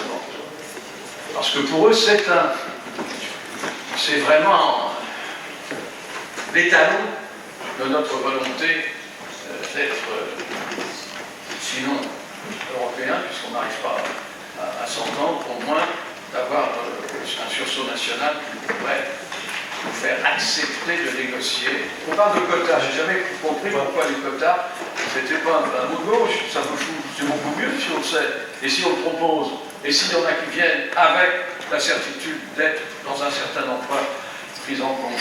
Enfin, peut-être demander à Ronnie aussi non, mais d'intervenir sur cette vision des menaces à venir et même des menaces en tant que telles, justement. C'est-à-dire, est-ce qu'il y a aujourd'hui des foyers qui sont pas forcément en conflit, mais qui risquent de créer effectivement des guerres qu'on peut éviter par la prévention? Bernard Kouchner nous a fait un tableau assez général en tant qu'ancien chef de la diplomatie française. Également, je suppose. Non. T'es ministre des Affaires étrangères. Non, mais je ne vois pas de mal. Oui, tu dis les choses justes. Et donc, moi, je ne vais rien rajouter à ça parce que ce sont effectivement des foyers de tension, des nœuds extrêmement préoccupants. Et je ne vais pas en rajouter, je crois que le tableau est sans doute malheureusement pas tout à fait complet, mais enfin il en est déjà suffisamment. Et puis par ailleurs, moi je ne me mets pas dans les habits d'un géopolitologue ou d'un spécialiste de stratégie. J'ai une place d'observation qui est assez privilégiée, mais qui est évidemment limitée. J'ai accès à des informations exclusivement publiques, etc. Donc, je ne sais pas, je voudrais juste peut-être, mais très rapidement, parce qu'il me semble tout de même qu'il y a des gens qui ont envie de poser des questions et d'engager la discussion. Très rapidement, je dirais que tresser un trait presque d'équivalence entre changement climatique, guerre et migration, ou changement climatique, migration et guerre, plutôt, dans une sorte de séquence déductive comme celle-ci, ça me semble un peu court. D'une part parce que qui dit migration ne dit pas guerre, d'autre part qui dit migration ne dit pas migration internationale, mais bien souvent, et dans l'immense majorité des cas, migration locale et régionale, et que heureusement la plupart des mouvements migratoires en histoire et aujourd'hui ne débouchent pas sur des guerres. Il me semble qu'il est important de dissocier cela sous peine d'entretenir une sorte de peur de l'étranger, une peur confuse d'un environnement qui serait de plus en plus hostile et qui, d'une certaine manière, révèle les avis d'une sorte de prophétie autoréalisatrice. On finit par faire ce qu'on imagine qui va se passer. Et donc, ma première remarque, c'est de dissocier les deux, non pas pour les disjoindre radicalement, naturellement, il y a quelques liens, mais ils sont loin d'être des liens de causalité directe, comme on a trop tendance à le faire. Deuxièmement, et c'est mon seul point, pour moi le changement climatique, enfin je ne dis pas que je suis médecin, et je pense que le changement climatique c'est du point de vue sanitaire, du point de vue médico-sanitaire, qui pose des problèmes énormes, tant du point de vue des ressources alimentaires, qui ont des conséquences évidemment dans ce domaine, que du point de vue de la transformation des données épidémiologiques de base, par exemple l'expansion des épidémies virales, qui est en cours depuis maintenant 20 à 30 ans, enfin que l'on constate en tout cas de façon très nette depuis 20 à 30 ans, et qui a devant elle un très bel avenir. L'avenir est au virus, si j'ose dire. L'avenir est aussi à la recherche sur les virus, recherche des domaines, donc je ne tiens pas ces propos sur un registre catastrophiste, mais comme quelqu'un qui pense que c'est la menace principale. Enfin, c'est une des menaces principales qui se profile. Je ne sais pas si on peut rapporter Ebola au changement climatique, parce que c'est pas parce que le changement climatique change les écosystèmes des virus que tout virus doit être rapporté au changement climatique, naturellement. Mais en tout cas, c'est l'indicateur de ce qu'on a environ 1 millier de virus dont les niches écologiques sont en train de se transformer. Danger face auquel des mesures sont possibles de divers ordres, à condition de s'y appeler.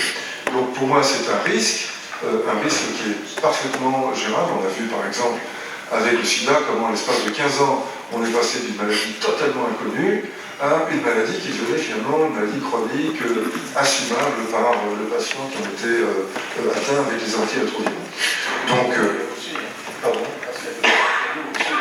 Oui, absolument, absolument, et qu'elle menaçait la stabilité. Bon, enfin, il y avait des tas de raisons, c'était vrai pour l'hépatite et le choléra également. L'équivalence entre les questions de santé et les questions de sécurité, elle est aussi classique. Et donc, les conséquences massives, comme finalement des famines énormes, des inondations telles qu'il y a des situations de tremblement de terre, il y a des situations humanitaires. Ce qu'on appelle, ce que vous n'aimez pas comme terme, le terme de crise humanitaire, effectivement, mais derrière ce terme-là, il y a le fait peut-être... Non, je n'appelle pas une crise gynécologique, donc je n'appelle pas... Mais la différence, effectivement, entre l'aide humanitaire pour résoudre des problèmes de famine, de déplacement dû à des inondations, de gens qui sont sans logis, et de l'aide au développement naturel, simplement pour aider à ce qu'il y ait de quoi nourrir les 10 milliards d'habitants. Écoutez, moi, toute cette histoire d'aide au développement, je trouve qu'elle relève d'une sorte de rite quasiment religieux. Chaque fois qu'on a un problème, on invoque un nouveau plan Marshall pour l'Afrique, et lorsqu'on regarde les données qu'ils ont avancées, on s'aperçoit que ça a déjà été dit 10 ans plus tôt, et ce qui a été 10 ans plus tôt, elle a été dit 20 ans, et 30 ans, et 40 ans, etc. Non, je pense que la question du développement, elle est d'abord liée aux échanges de population. C'est d'abord ça, et c'est d'ailleurs une des raisons pour lesquelles je pense que la question migratoire ne doit pas être envisagée exclusivement sous l'angle des visas, des interdictions et des obligations, mais sous l'angle d'une facilitation de cette émigration à bascule qui est une caractéristique de l'immigration de tout temps et qui n'a pas perdu cette caractéristique. Et les principaux développeurs sont des gens qui sont allés à l'étranger et qui reviennent chez eux. Ça, c'est du développement. Tout le reste, les experts, les techniciens agronomes, les profs, etc., on a bien vu, ça fait 60 ans, ça fait 70 ans que l'on fait ça, et ça ne provoque pratiquement aucun effet. On espère faire mieux dans l'avenir, c'est tout. Mais bon, écoutez, je pense que maintenant l'heure a passé, on n'a pas pu parler de tout, on n'a pas mentionné l'IA. Notez que je suis d'accord sur la migration avec Ronnie. D'accord, très bien. Et qu'il faut des échanges. Il faut qu'on échange un petit peu avec la salle maintenant aussi, donc elle peut poser un certain nombre de questions par écrit. Ces questions ont été... je vais en présenter un certain nombre. Annick Sudor-Weiler, qui était présidente du Gauche et qui a regardé les voilà. questions. Alors, je vais essayer de regrouper quelques-unes qui commencent par des questions un peu de politique. En les regroupant, bien sûr, on n'a pas pu, je ne peux pas aller vraiment dans le détail, des questions très riches.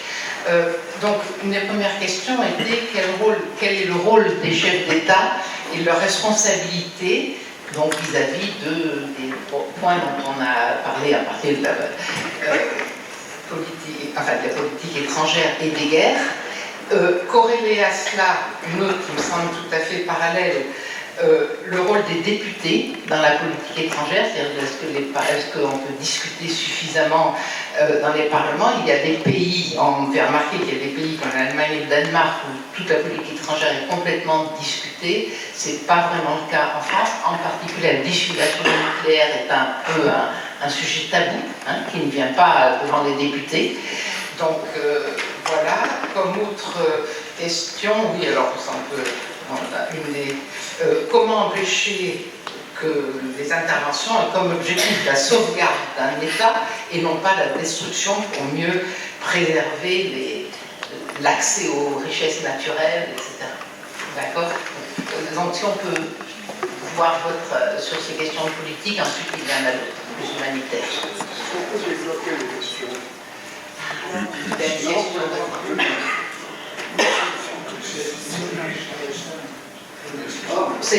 Votre question était la première. Donc sur le rôle justement d'un président. Non, ce sont des exposés passionnants aussi.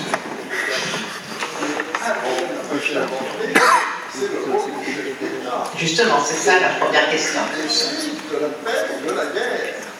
Alors historiquement, c'était les guerres de Louis XIV, les guerres de Napoléon Bonaparte, Moi, dans ma jeunesse, j'ai connu les guerres Adolf Hitler, celui Mein Kampf, qui a fait la guerre, il a déclenché. Les États-Unis, j'ai le président des États-Unis à Pearl Harbor, qui a décidé la guerre. Donc, ce que je voudrais qu'on dise, c'est que sont des décisions très lourdes. Oui, mais j'ai Ah oui, oui. Ce sont des décisions très lourdes pour un chef d'État. Et on ne peut pas dire que ce sont des questions économiques, humanitaires, politiques, culturelles. C'est plus complexe que ça. Et la responsabilité, je trouve que c'est le sous-jacent de tout le problème que nous avons. Alors il y a un espoir, que j'ai toujours sur le G20, c'est de faire communiquer les chefs d'État entre eux pour qu'ils trouvent des solutions.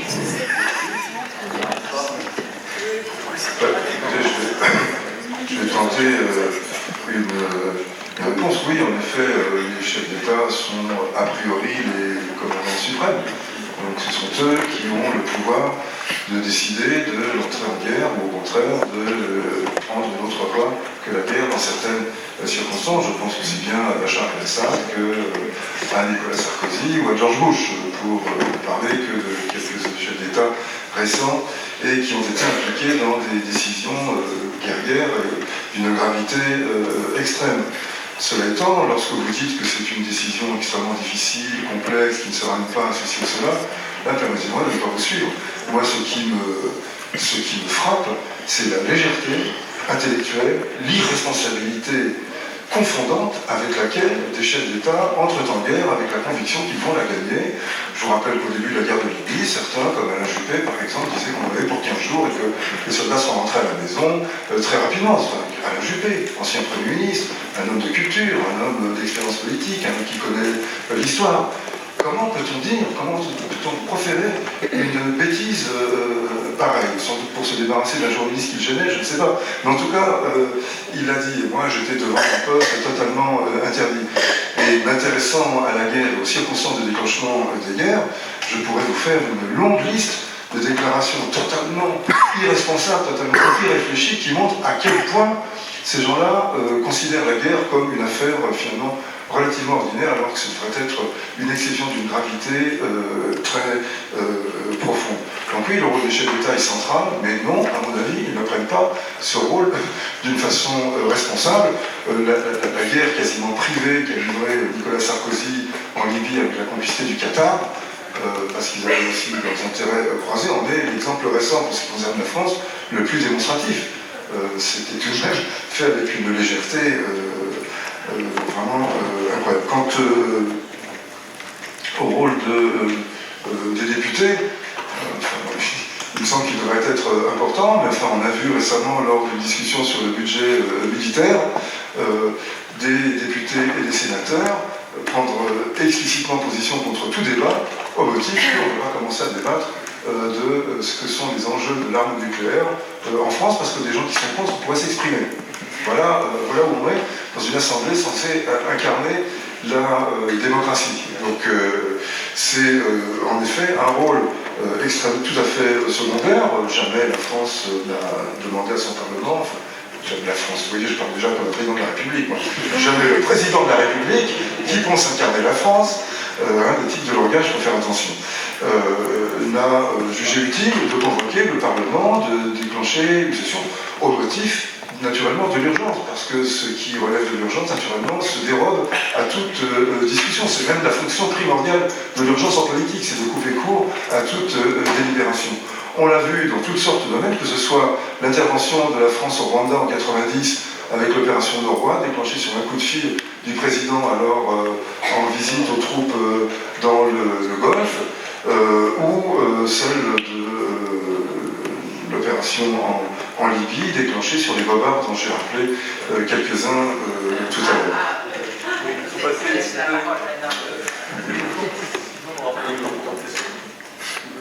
Non, écoutez, vous êtes un peu... J'ai compris que vous étiez pacifiste, d'accord. Et même, j'ai pas mis longtemps à comprendre. J'ai même soupçonné d'avance, bien. Mais vous, l'audience, pas toi. Toi, tu es un guerrier qui s'ignore, c'est autre chose. Ah ben, dis donc, oui. Oui, mais un coup de faim comme toi, tu le sens, non?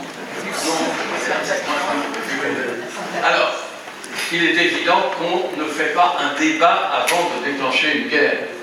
Franchement, on peut dire que la politique étrangère doit être débattue, d'ailleurs elle l'est. C'est pas ce qui intéresse le plus les députés, pardonnez-moi de vous le dire, c'est pas ce qui motive plus, parce que ça ne fait pas élire ou pas ou réélire, mais ce sont des débats qui existent.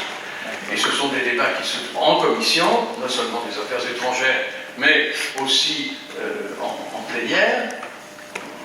De toute façon, vous savez, la loi ne demande pas à un président de la République qui déclenche des opérations militaires d'aller s'en expliquer avant 3 jours, si je ne m'abuse, ou 4. Et ensuite, il y a 3 mois après, un vrai débat à l'Assemblée nationale avec tous ceux qui veulent prendre la parole. Mais j'ai quand même une grande naïveté que de dire on va demander, regardez, puisque je vous ai devant vous, M. Giscard d'Estaing, c'est un honneur, mais Caudevézy, on n'a pas prévenu. Pas prévenu les Français qu'on allait sauter sur Caudevézy. Heureusement, ils n'auraient peut-être pas voulu. Et M. Giscard d'Estaing, Valéry, a eu raison de sauter sur Caudevézy. À part ça, ça ne remet pas en question tout ce que je pense du colonialisme, de ses conséquences, etc. Pas du tout. Mais enfin, on ne demande pas la permission. Je te signale quand même, Rodi, qu'en Libye, il y avait aussi les Anglais et qu'il y avait aussi l'aide américaine. Bon. Donc il n'y avait pas que la France, ce n'était pas une opération personnelle de Sarkozy. Mais enfin, je ne suis pas du tout pour, j'étais même très contre ce qui s'est passé en Libye, même si je crois que c'était bien d'arrêter cette colonne de chars. Ensuite, il fallait rester, c'est ça que je me fais dire, oui, le droit d'ingérence, c'est pas d'envoyer ses avions, de bombarder, quand on a de la chance de bombarder ce qu'on cherchait à bombarder, mais de toute façon, les dégâts collatéraux sont grands, et puis après de s'en aller. C'est pas du tout ça. Le droit d'ingérence dans ce que j'ai voulu dire, faire, et faire voter par l'ensemble du monde, je vous signale, c'est un droit préventif. Ah bah oui, ça se fait pas assez avant, c'est vrai. Mais c'est comme ça que ça peut être efficace. Je vais vous donner l'exemple de la Macédoine, je peux vous en donner d'autres, mais on ne va pas déclencher la guerre pour oui ou non, et aller 4 jours ou 5 jours bombarder et s'en aller. Ça, c'est complètement... Enfin, je veux dire, c'est d'avance, oui, à l'échec. Voilà ce que je voulais dire, mais c'est tout. Non, mais parce que moi, il faut que je parle. J'ai d'autres. Moi aussi. D'autres questions qui sont Pour les voir, pour la première fois ensemble. Ah ben non, vous avez posé une question? Ah oui, oui, oui. Par hasard. Il y a beaucoup d'autres Vous questions. voyez ce que c'est que le pouvoir? Je vais essayer d'être de servir. Je joins 2 autres questions qui sont plus, je dirais, localisées géographiquement, mais qui ont bien rapport avec les discussions. Il y en a une, ce serait que faire pour sauver le peuple yéménite. On n'a pas beaucoup parlé du Yémen. Et l'autre, quel bilan de 20 ans de présence des casques bleus en RDC? Je peux répondre? Est-ce que je peux vous répondre sur le Yémen? Non. C'est vraiment... Là aussi, il y a une addition un méli-mélo de puissances hostiles ou pas hostiles, alliées dans un autre cadre, mais hostiles à cet endroit. En gros, quand même, les Houthis sont pro-iraniens et les autres sont pro-Arabie Saoudite. Alors, si vous n'allez pas parler dans le déclenchement des guerres de la religion, moi, je vous pousse à le faire. La religion, j'ai fait beaucoup, j'ai été mêlé à beaucoup de guerres, sauf une, ils les avaient tous, finalement, si on cherchait des bases religieuses. Alors, je ne dis pas que c'est l'évêque, je ne sais pas quoi, Molla qui a appuyé sur le bouton, non. Mais il y a des oppositions culturelles, comme on dit pudiquement, que je déteste ce mot, qui sont des oppositions religieuses. Alors là, entre l'Arabie Saoudite et l'Iran, vous me pardonnerez, mais il y a quand même des oppositions religieuses vives. Bon. Donc, comment se mêler de ça? Si vous voulez m'interroger sur le fait qu'il y a eu des armes françaises qui, bien sûr, ont été utilisées, mais on ne vend pas d'armes avec un mode d'emploi, et surtout s'il y a la guerre, ne les utilisez pas. On vend des armes, on les utilise, bien entendu. Donc, oui, si on ne voulait pas qu'elles soient utilisées, il fallait s'abstenir. Mais ce n'est pas seulement vrai pour le Yémen, qui est d'une complexité terrible, et là aussi, la population civile paye le prix majeur. Je ne sais pas, les rares soldats, etc. Et en plus, c'est quand même les autistes qui gagnent. Donc tout ça est une vraie... un crève-cœur, qu'est-ce que vous voulez faire? Qu'on intervienne une fois de plus? Non, il ne faut pas. Je vous signale que hier, enfin avant-hier, il y a eu 2 bateaux juste au golfe d'Aqaba qui ont été apparemment quand même si on pense que c'est pas évident, il y a quand même 2 bateaux qui se sont approchés des pétroliers, dont l'un était japonais alors que le Premier ministre japonais visitait l'Iran, et l'autre, bon, c'est évident qu'il y a une provocation à la guerre. Alors j'ai oublié de le dire, mais c'est là que tu l'apprends. Alors pour le reste, je ne sais pas, vous avez dit Yémen et quoi? Maintenant, on présente les casques bleus en RDC. En RDC, en République démocratique du Congo, qu'est-ce que vous voulez faire? Franchement, alors là, c'est impossible. C'est un énorme pays. Quand vous êtes dans un bout, vous n'êtes pas dans l'autre. C'est pas Kabila qui dirigeait tout ça. Il intervenait, il avait des billes, il y avait des manœuvres. Pour faire quoi? Je ne vois pas, déjà, on s'est mêlé de beaucoup de choses en Afrique, alors là, qui s'en mêlerait? Les Belges? Vous savez que c'était la propriété personnelle du roi des Belges. C'était pas une colonie belge. Bon, alors, M. Janssen, qui était pas... Il n'y a rien à faire, rien à faire. Il y a peut-être à décider, là ce serait long et compliqué, que des élections un peu multiples se déroulent différemment selon les provinces, selon la configuration de ce gigantesque pays. Là, franchement, je pense qu'il ne faut pas s'en mêler. On avait Mobutu, on pouvait le détester, mais maintenant, on a Kabila, et il est toujours au pouvoir en réalité. Il a vu M. Tshisekedi, mais il continue à tirer les ficelles au bénéfice de tous ceux qui exploitent en particulier les mines. Est-ce que vous voulez ajouter quelque chose? Oui, oui. Et, sauver le peuple yéménite. D'une part, je pense qu'il faut corriger, même de façon marginale, mais ça n'est pas un détail, corriger l'image qui est généralement projetée de cette situation.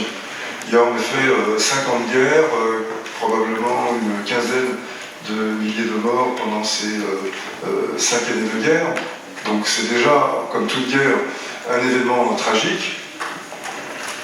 Mais les propos qui sont tenus essentiellement par les Nations Unies, relayés par différentes organisations ou médias, eux, ils sont extrêmement troublants parce qu'on parle d'une famine catastrophique, d'une situation de crise parmi les plus graves que l'on ait recensées depuis la Deuxième Guerre mondiale.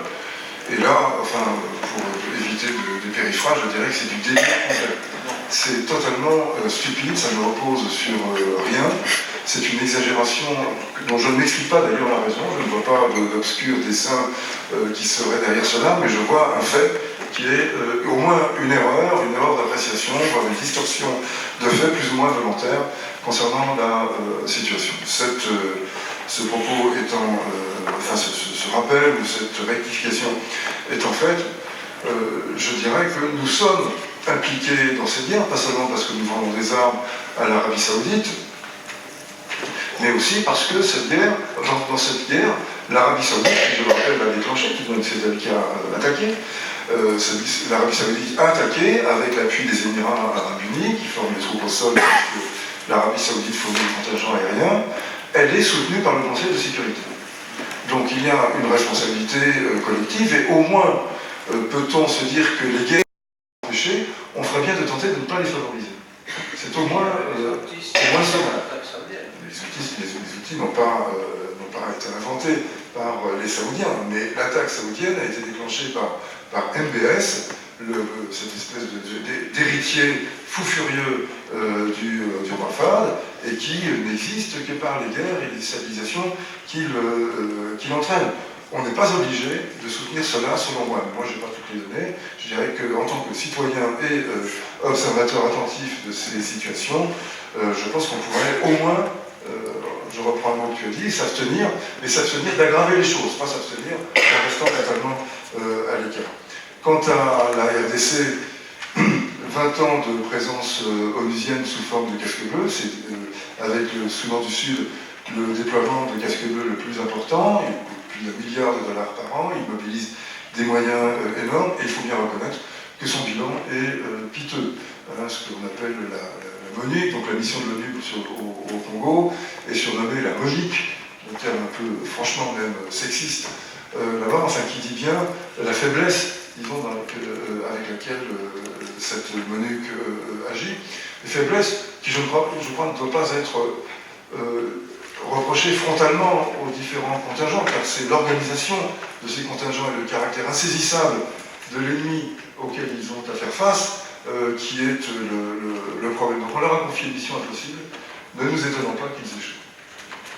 Alors, je lis une question, mais on ne la traitera pas. C'est une question à propos du traité de 2017 d'interdiction des armes nucléaires. En gros, la question, c'est la dissuasion nucléaire est-elle en adéquation avec le droit international humanitaire? Voilà. Alors, comme vous devez répondre. Oui, là, c'est simple, non. Merci. Oui, bon, je pense qu'il nous faut libérer la Le salle. droit humanitaire de respecter nulle part. Oui. Enfin, ajoutons ça. Mais on pourra en discuter. Bon, mais merci. Je vous remercie.